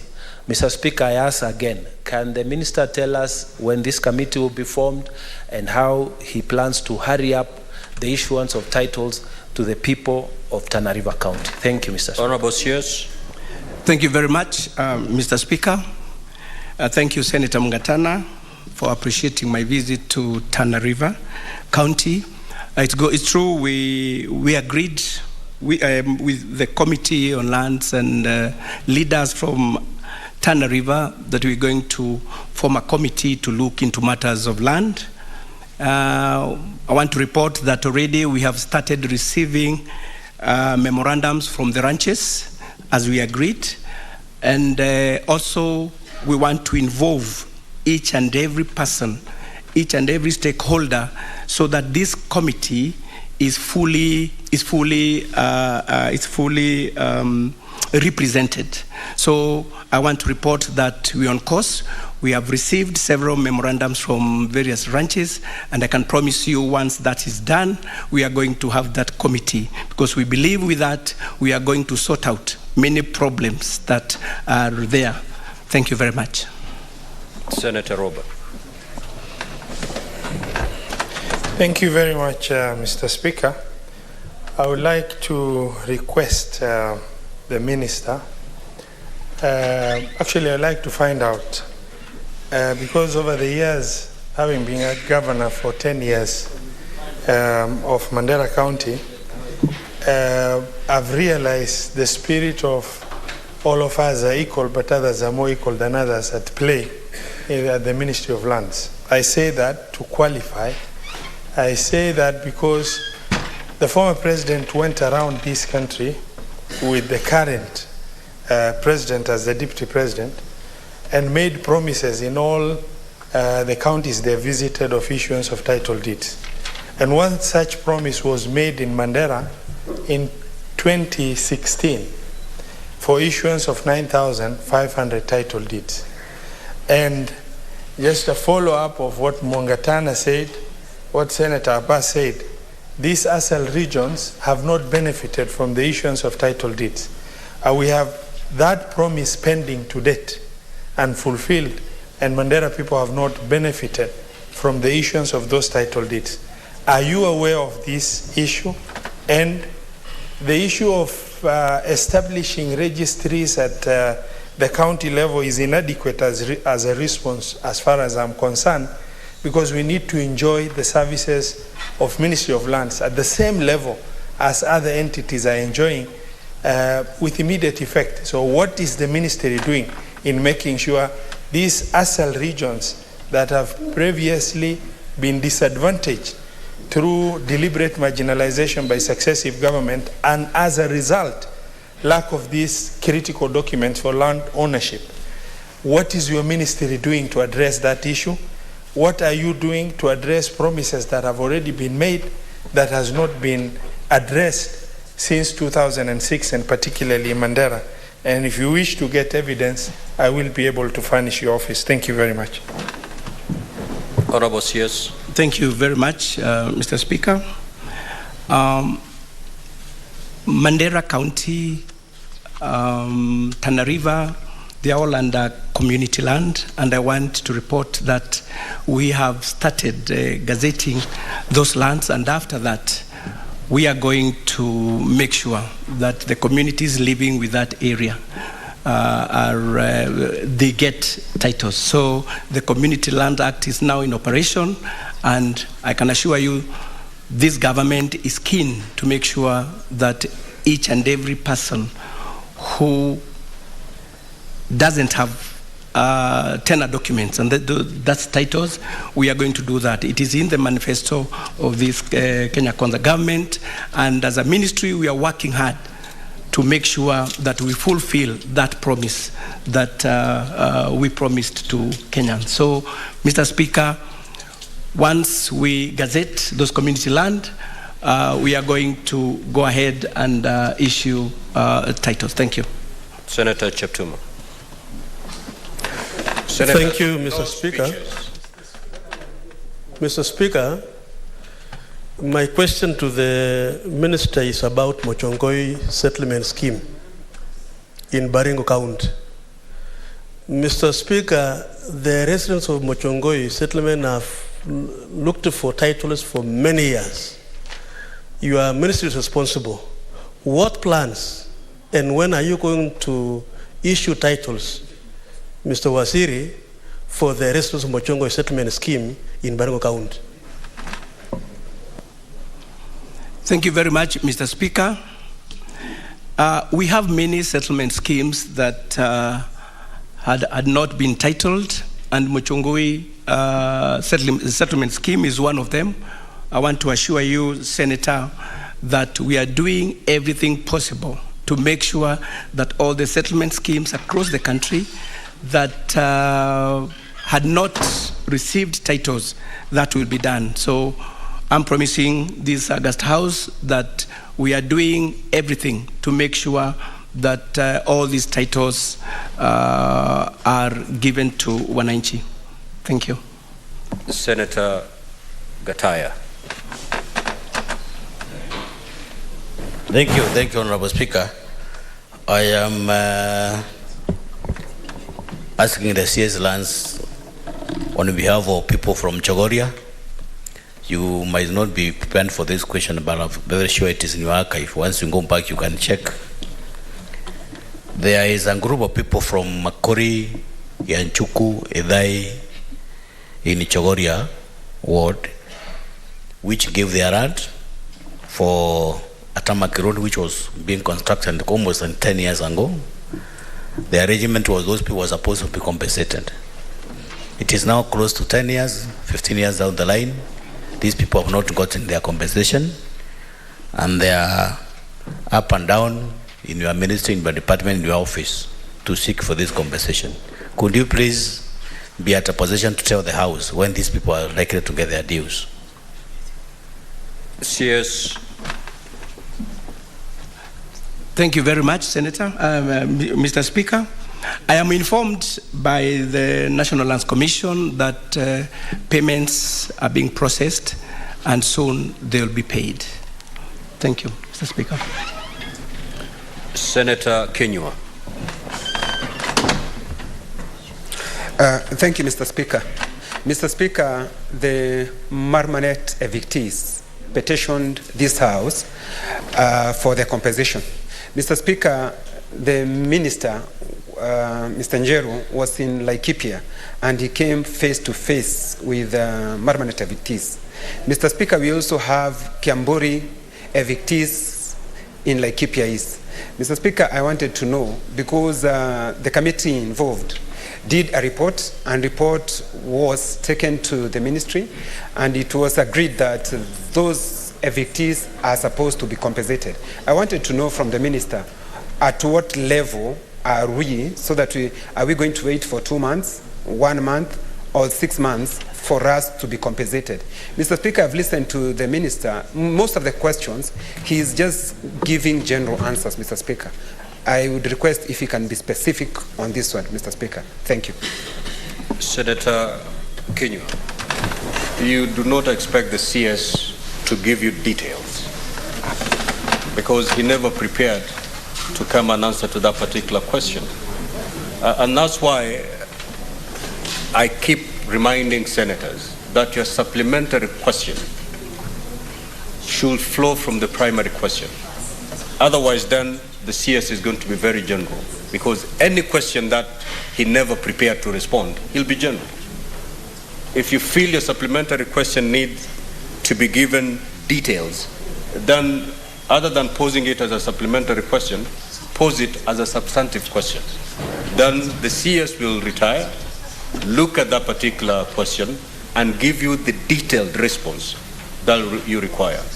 But if he comes to the House prepared to answer a different question and is asked a different question, certainly he will be very general. So, honorable senators, let us also be fair to the CSs. There's a window, and the good thing is we have a hybrid way of engagement. We have the statements and we have the questions. If you feel your question needs to be given a very elaborate answer, please pose it as a substantive question. And Senator Kinyua, you said the matter is already before this House. This has been committed to the select committee of this House. The matter that you are raising a question.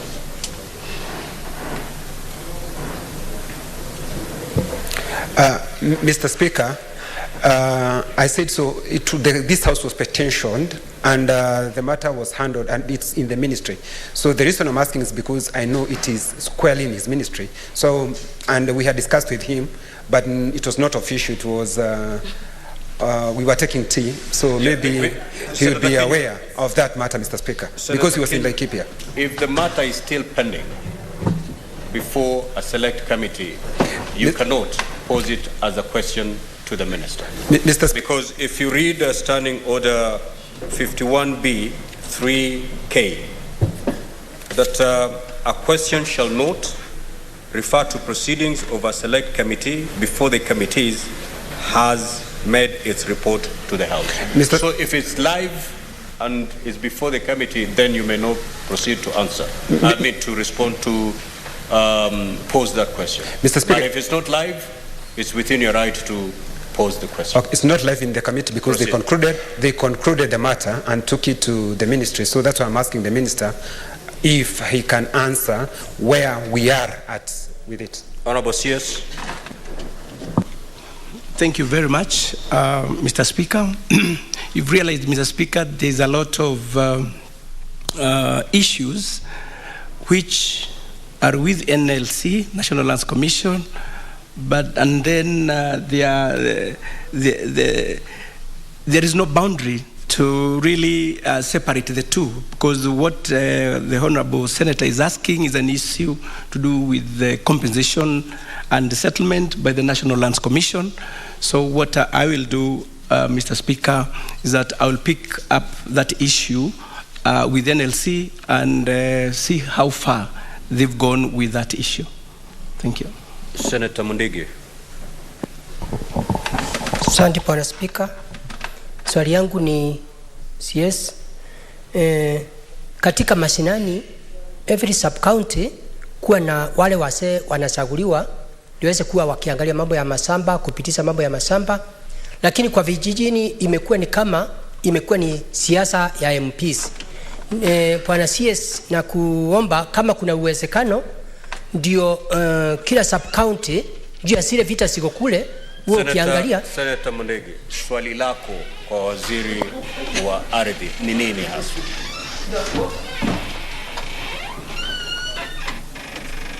Swali yangu tunakuomba as a senator, wale kamati wakichaguliwa tuwe kiwa kwa ile tuwe tukihusishwa, kwa sababu baadaye hiyo maswali tutakuwa tukijibu, kwa sababu imekuwa ni siasa wakichaguliwa MP na DCC wamekuwa ndio wanachagua watu. Unakumbuka ile mambo ilikuwa mbele South, wakati niligundua yale ukora wanataka kufanya mpaka ilipindi mpaka tukumishishe mpaka ukapeleka jina. Mundigi, hukupatiwa fursa ya kuhutubia Senate.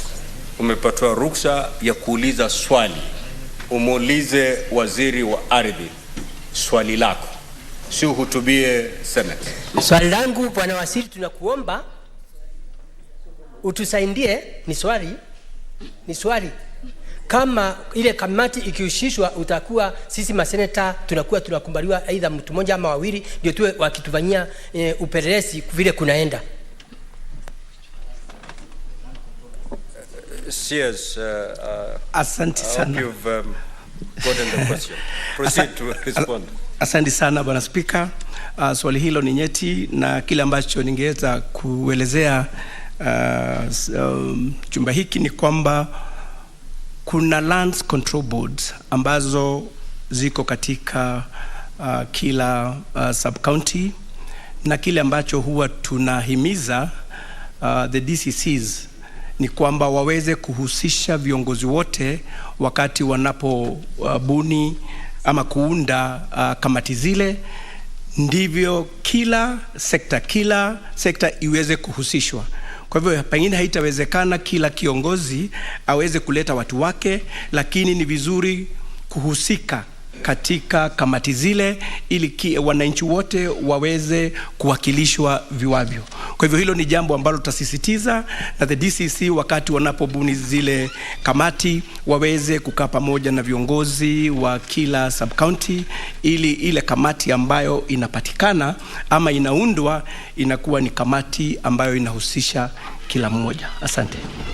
Senator Chimera.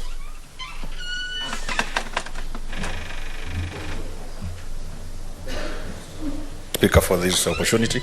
I just want to ask two questions to the Cabinet Secretary. Question number one, you spoke very ably of the issue on settlement schemes. Senator Chimera, you're allowed only one question. Okay, I stand guided, Mr. Speaker. One question. On the question of settlement schemes, I understand you've made your commitment as a ministry that you intend to make sure all those issues in settlement schemes are sorted out. We have the Golini settlement scheme in Kwale County. There was a parliamentary select committee in the last parliament that recommended that all titles issued under that specific scheme be nullified. And people in Golini settlement scheme still have titles. They have court titles. People are suing each other left, right, center. Can you perhaps explain to this House any steps and what the measures the ministry is taking towards sorting out that double allocation of titles under the Golin settlement scheme in Kwale County? Thank you, Mr. Speaker. Yes. Thank you very much, Mr. Speaker. One, I must confess I don't have a ready answer for that, but issues to do with nullification of the court of the titles is basically a court matter. So we can't just go nullifying titles, but where the courts have ruled that that be done, we will do that. We are going to do that as a ministry. So also any other issues where we have double locations of titles and all that, once we get the court rulings, we expedite immediately. Thank you. Senator Kavindu. Thank you, Mr. Speaker. My question to the CS lands is about Portland. Portland land was under lease, and lease is over. I know this matter is in court, but my question is, they took loan with KCB, and KCB is already going on with selling the land to the community. And yet we know when once lease is over, the land should be returned back to the community through the county. Why is KCB selling the land to the community? And we know that land loans are insured. The insured should take care of the loan and not the community to compensate KBC. KCB. What are you doing about this, Mr. CS? Thank you. CS. Thank you very much, Mr. Speaker, and thank you for that question. I want to report that there is proper engagement between the ministry and the county government of Machakos. I have severally met with the county governor and the team, and we are trying to get into the core problems of the Portland land.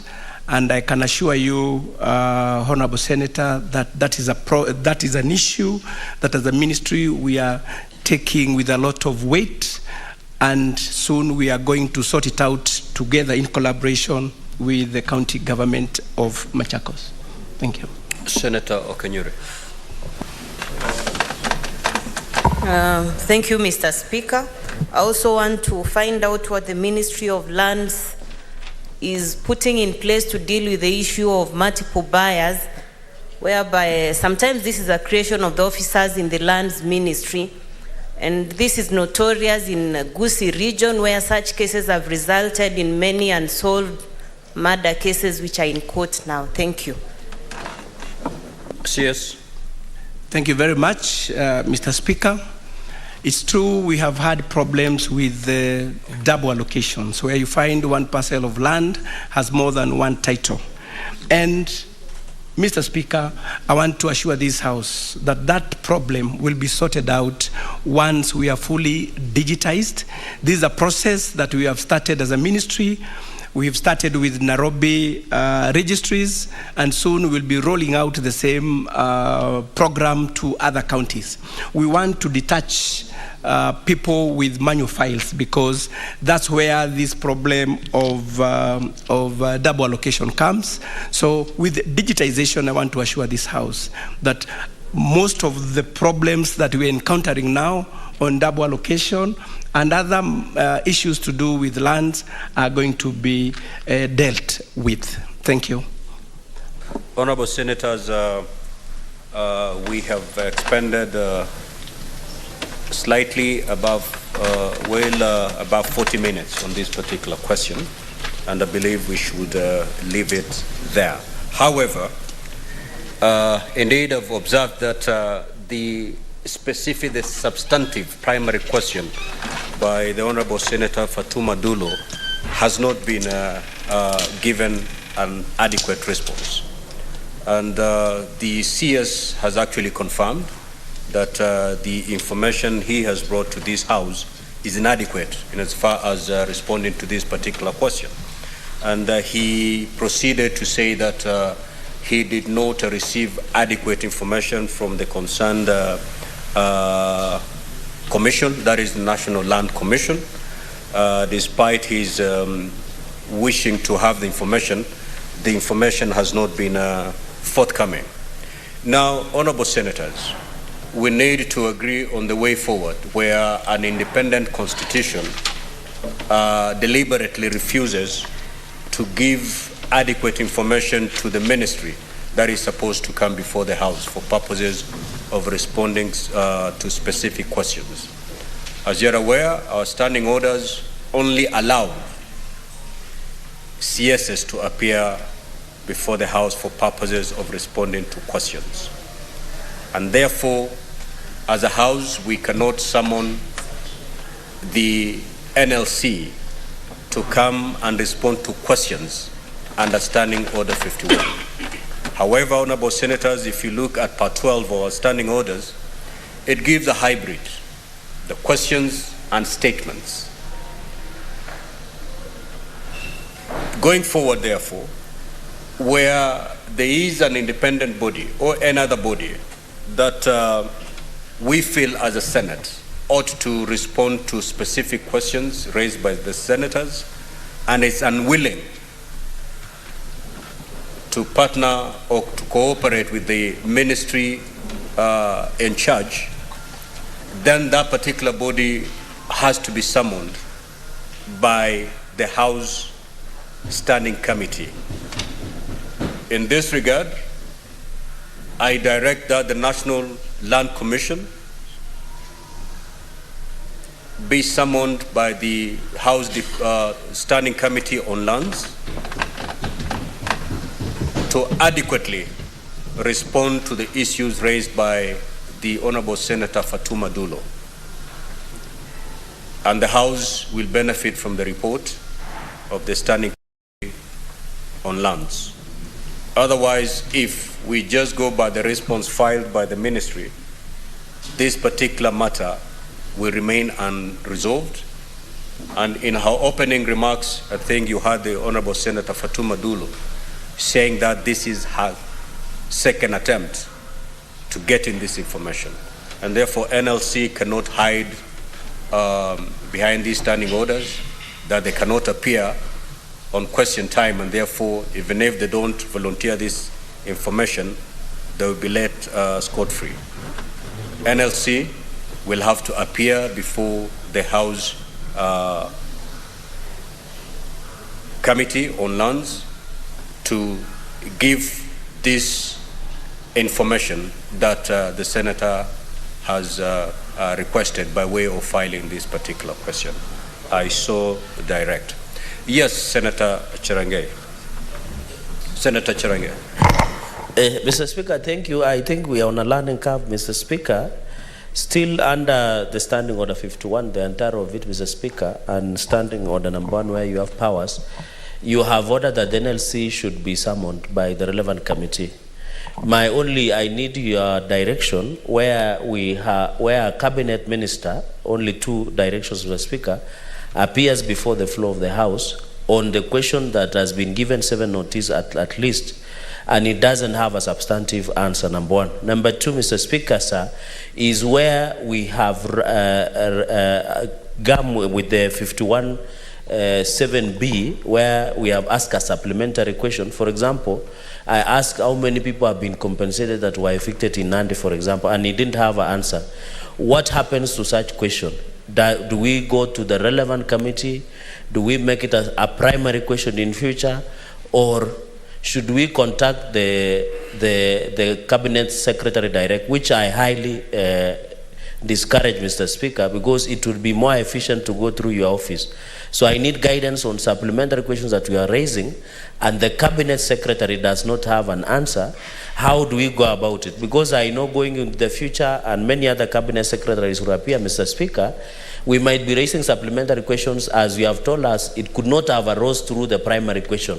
So, Mr. Speaker, you need to provide direction and guidance on how we can handle supplementary questions where a CS shall not have provided a substantive or immediate answer, and then where, like Senator Dulo's answer, where the CS, Mr. Speaker, because I believe the CS of Lands, Jeru, and National Land Commission are working together, unless he can submit before the House that they are working cross-purpose. Because in 2013, Mr. Speaker, when the former CS, former Governor Charity Ngilu, they used to fight a lot with the NLC. Does that fight still in existence? I know when I said Charity Ngilu, Mr. Speaker, Senator Manzo is raising his antenna. It is not in bad faith. I'm just making it as a point of information, Mr. Speaker. Does the CS of Lands and NLC work in cross-purpose? Thank you, Mr. Speaker. Indeed, Senator Cherengei, your concerns are valid. If you notice, all the senators who asked supplementary questions have raised a concern that my supplementary question has not been adequately been given a response. Now, because strictly it wasn't a supplementary question, it was a new question altogether. And I think, honorable senators, if we are to make proper use of this question time, then let us learn to ask supplementary questions that flow from the primary questions.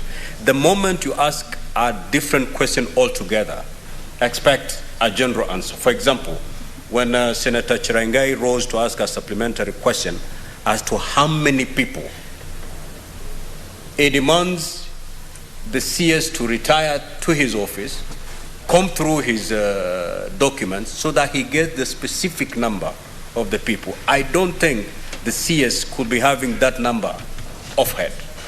And therefore, as we ask this supplementary question, let us ask ourselves, is this supplementary question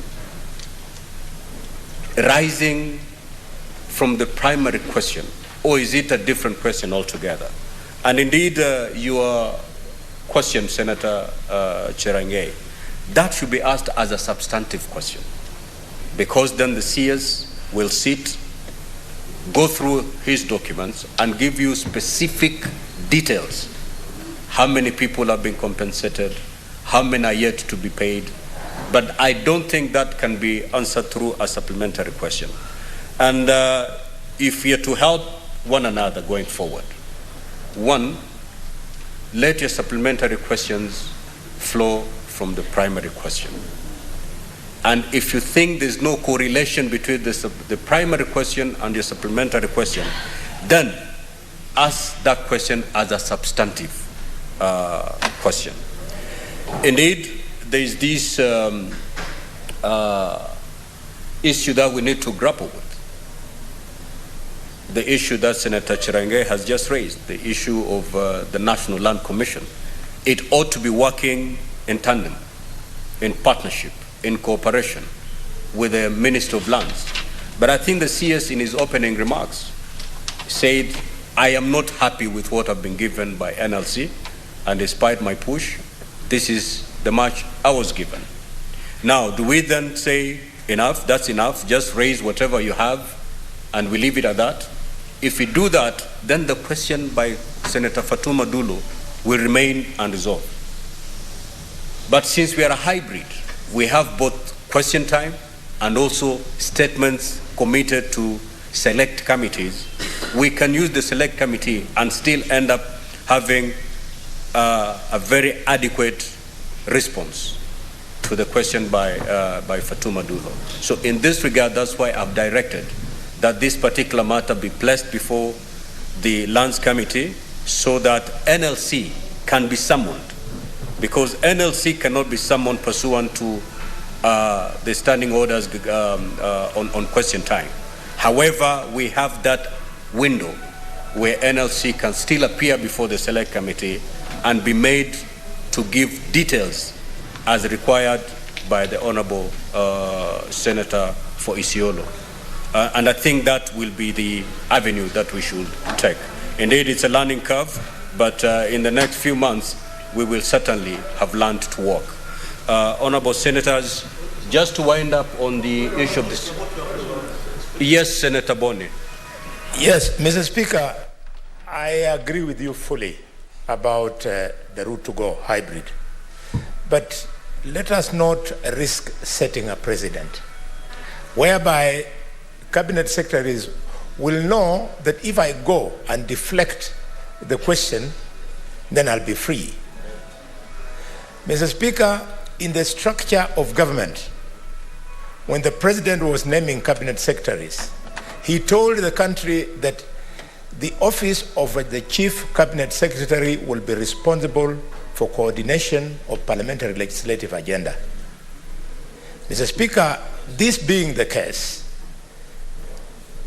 and I don't want to look like I'm deferring with you, this being the case, I would have expected that the moment the CS said that he was not satisfied with his answer, we were supposed to stop there, because supplementary questions would have arisen from that response. We stopped there and sent him back to come back with a proper answer.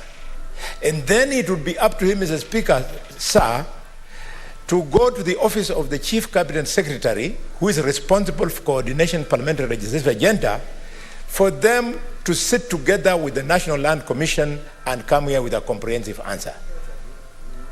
Mr. Speaker, is an option you can think about, but my mind tells me, let us not allow cabinet secretaries to deflect questions.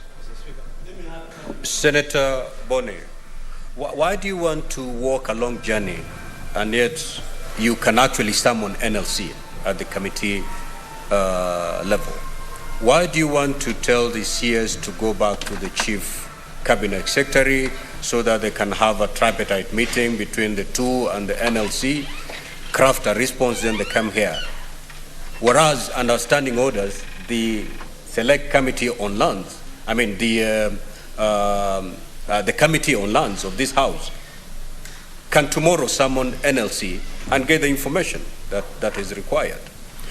And mind you, Senator Boni, the big problem here is that these commissions are independent constitutionally. These are constitutional offices. And they have some kind of independence.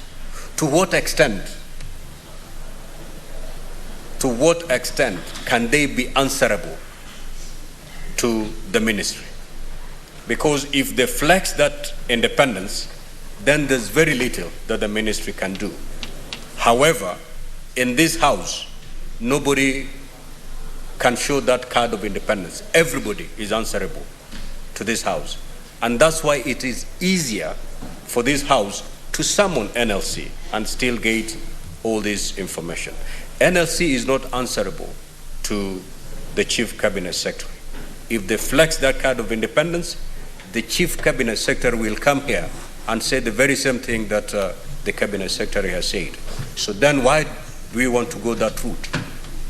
Let the committee summon NLC and let NLC respond and provide answers to the question that the Honorable Fatuma Dulo has actually posed. And I think the Honorable CS has been very candid, that immediately this matter came to me, I drew the attention of NLC. We expected NLC to have given all the information to the CS for him to read out today. They decided not to cooperate with the ministry. Why? Because of that issue of independence. So I think it's easier for this Senate, through the committee, to summon NLC, as opposed to journeying, that long journey that Senator Bonio suggested. Yes, Senator Mandak. Thank you very much, Mr. Speaker. That's the point of clarification. I don't know when the CS says he didn't receive substantive report from NLC, and is accompanied by officers from NLC, Mr. Speaker. I really don't know whether to trust what the CS is saying. Otherwise, what are the officers of NLC doing, accompanying it with a report that is not sufficient for this House, Mr. Speaker? Honorable Senators, there are matters that I think are subject for discussion at SBC, and let us not handle them at a plenary. Going forward, your concerns have been harvested.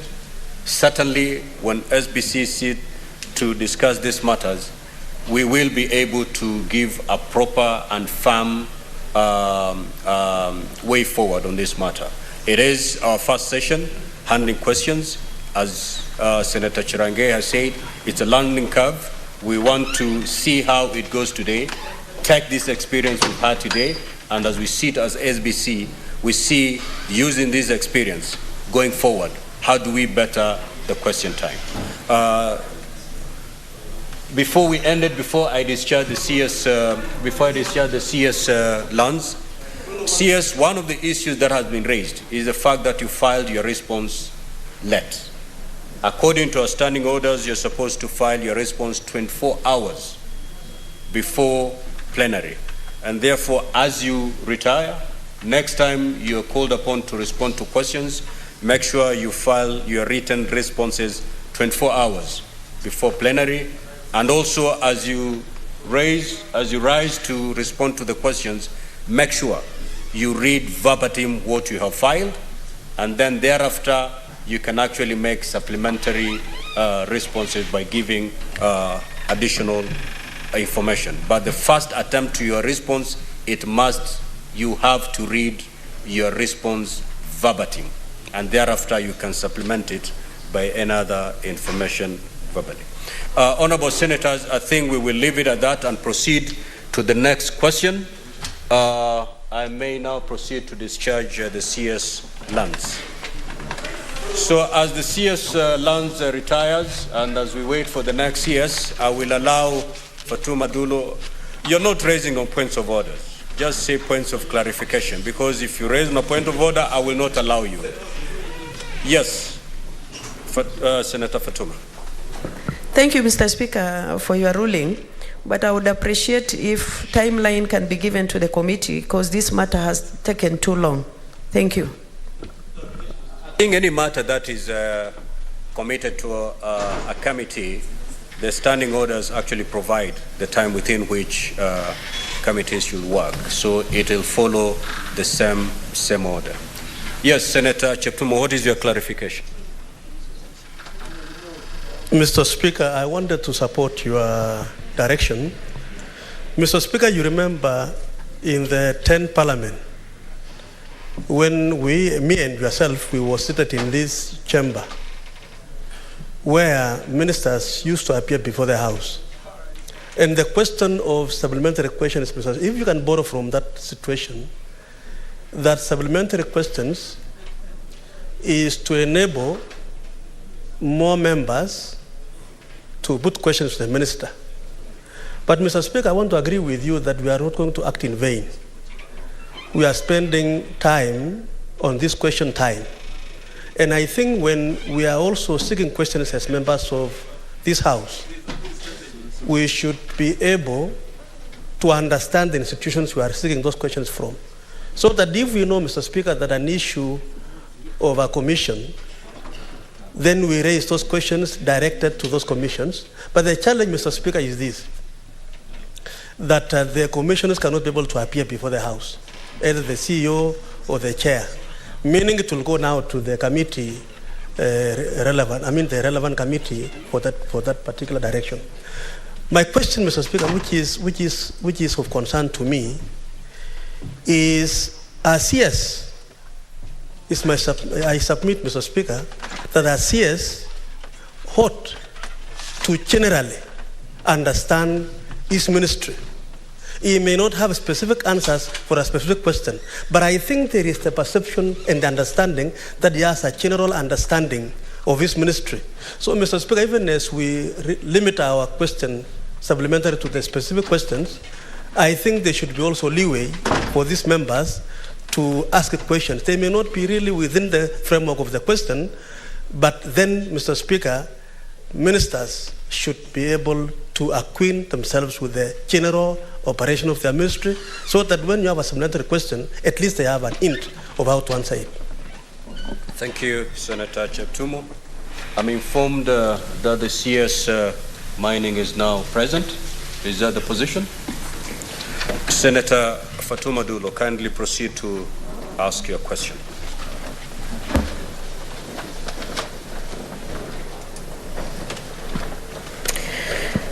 Thank you, Mr. Speaker. Sir, I beg to ask the Cabinet Secretary for Mining, Blue Economy and Maritime Affairs, what is the rationale for the imposition of the existing moratorium on the issuance of mineral rights by the government? Number B, could the Cabinet Secretary state the benefits accrued so far from the imposition of the moratorium? Finally, Mr. Speaker, what plans are in place to have the moratorium lifted in view of the negative impact it has on the economy? I thank you. Honorable CS, kindly proceed to respond to the question. Mr. Speaker, sir, and honorable members of the Senate, I have my comprehensive statement on the issues raised, but maybe before I read them, I want to take this opportunity to thank the Senate for providing a platform where we can be able to share the details that happen in the Ministry of Mining, Blue Economy, and Maritime Affairs. So, Mr. Speaker, in regards to the issue of the moratorium, my response would be as follows. In December 2019, the then Ministry of Petroleum and Mining received communication from the head of public service communicating a decision by the National Security Council to halt issuance of new mineral rights. The letter intimated that the Council had considered that due to an ongoing national resource mapping exercise, there was need for the government to halt issuance of new licenses for exploration and mining. The rationale, therefore, Mr. Speaker, for the moratorium was to safeguard Kenya's national interests by developing the right data and eliminate speculation on availability of substantial mineral deposits. The suspension would also allow the government to complete the mapping exercise without an influx of speculative mining license applications that would have posed a threat to Kenya's mining sector. The suspension was also informed by the need to address existing geological data gaps that have existed in the past without interference from private sector players.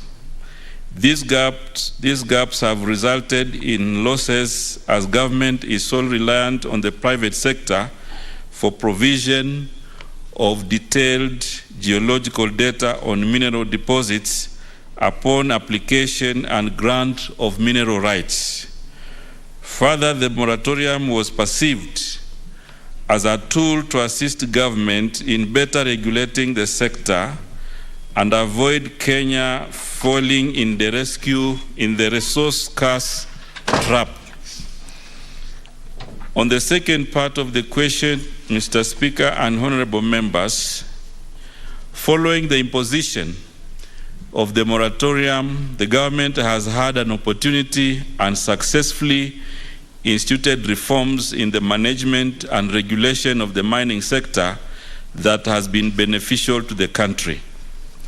Among the most outstanding reforms relates to the completion of the nationwide airborne geophysical survey and generation of a preliminary report which shows 970 mineral resource anomalies that require further confirmation.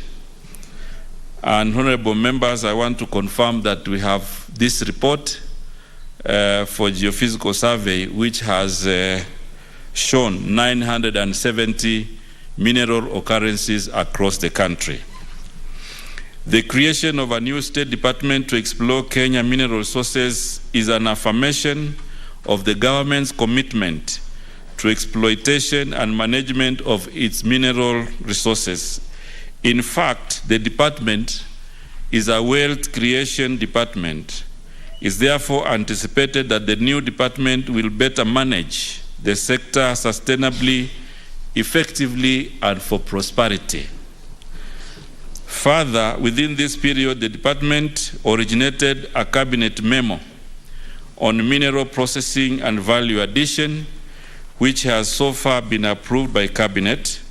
Towards this end, the ministry has a draft mineral processing and value addition policy that will guide the sector towards this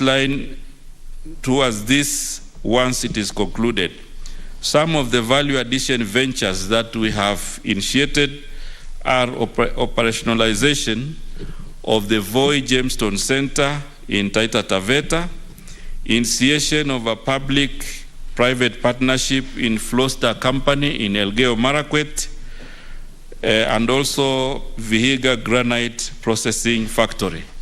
And there are many others that we are also doing across the country. In addition, the department has undertaken a comprehensive audit of all mineral rights holders with a view to cleaning existing data. With no new license being awarded, the government managed to find out all expired and inactive licenses within its register with a view to degazetting them, hence freeing up areas for potential investors. The government recognizes the central role played by over 800,000 artisanal and small-scale miners in poverty eradication and socio-economic development. It is therefore identified formalization and capacity building of these critical players as a key priority under the bottom-up economic transformation agenda. Currently, the ministry is at the forefront of forming artisanal miners cooperative societies from the over 420 identified groups in preparation for their issuance of mining permits. The department has also upgraded and is equipping National Mineral Testing and Analysis Laboratory with state-of-the-art equipment. Plans are underway to make it ISO certified to enhance its credibility internationally. Decentralizing lab services to regions is also being undertaken to reduce cost of sending samples to the lab in Nairobi.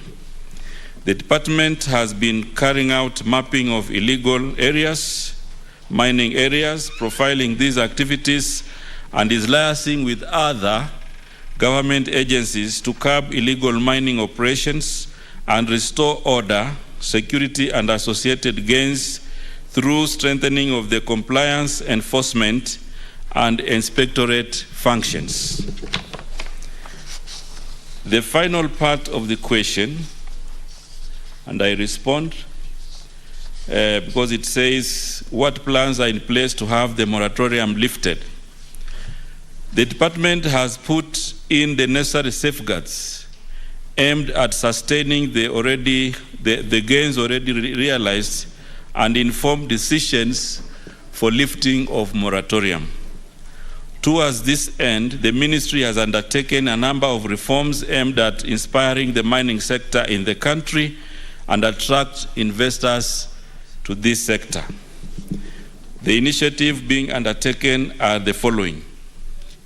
Number one, conclusion of the airborne geophysical survey and generation of a preliminary report identifying over 970 mineral occurrences across the country. Number two, initiating the process of ground truthing in prioritized 16 counties with critical and strategic minerals. Number three, concluded the development of an in-house, in-country mineral processing system, an online mining cadastre integrated with national institutions such as KRA, e-citizen, business registration services, among others. This will allow government broader control of all mineral rights and ensure timely issuance of mineral rights as stipulated in the Mining Act 2016. Number four, instituted a comprehensive audit of all mineral rights and weeded out all illegal licenses, inactive, expire, idle, and speculative hoarding to free up areas for serious investors and concessions. Number five, prioritize the formalization of artisanal and small-scale mining through formation of marketing cooperatives to enhance artisanal mining incomes, simplify their regulatory environment, and improve their mining standards. Number six, prioritize exploration of critical and strategic minerals such as coltan, rare earth elements, manganese, nickel, chromite, uranium, chromite, graphite, copper, gold, and iron ore. We currently have dedicated teams undertaking ground truthing in a number of counties. This is aimed at having adequate data relevant to the investors' needs and enhance our pool for concessions. Number seven, initiated review of legal instruments governing the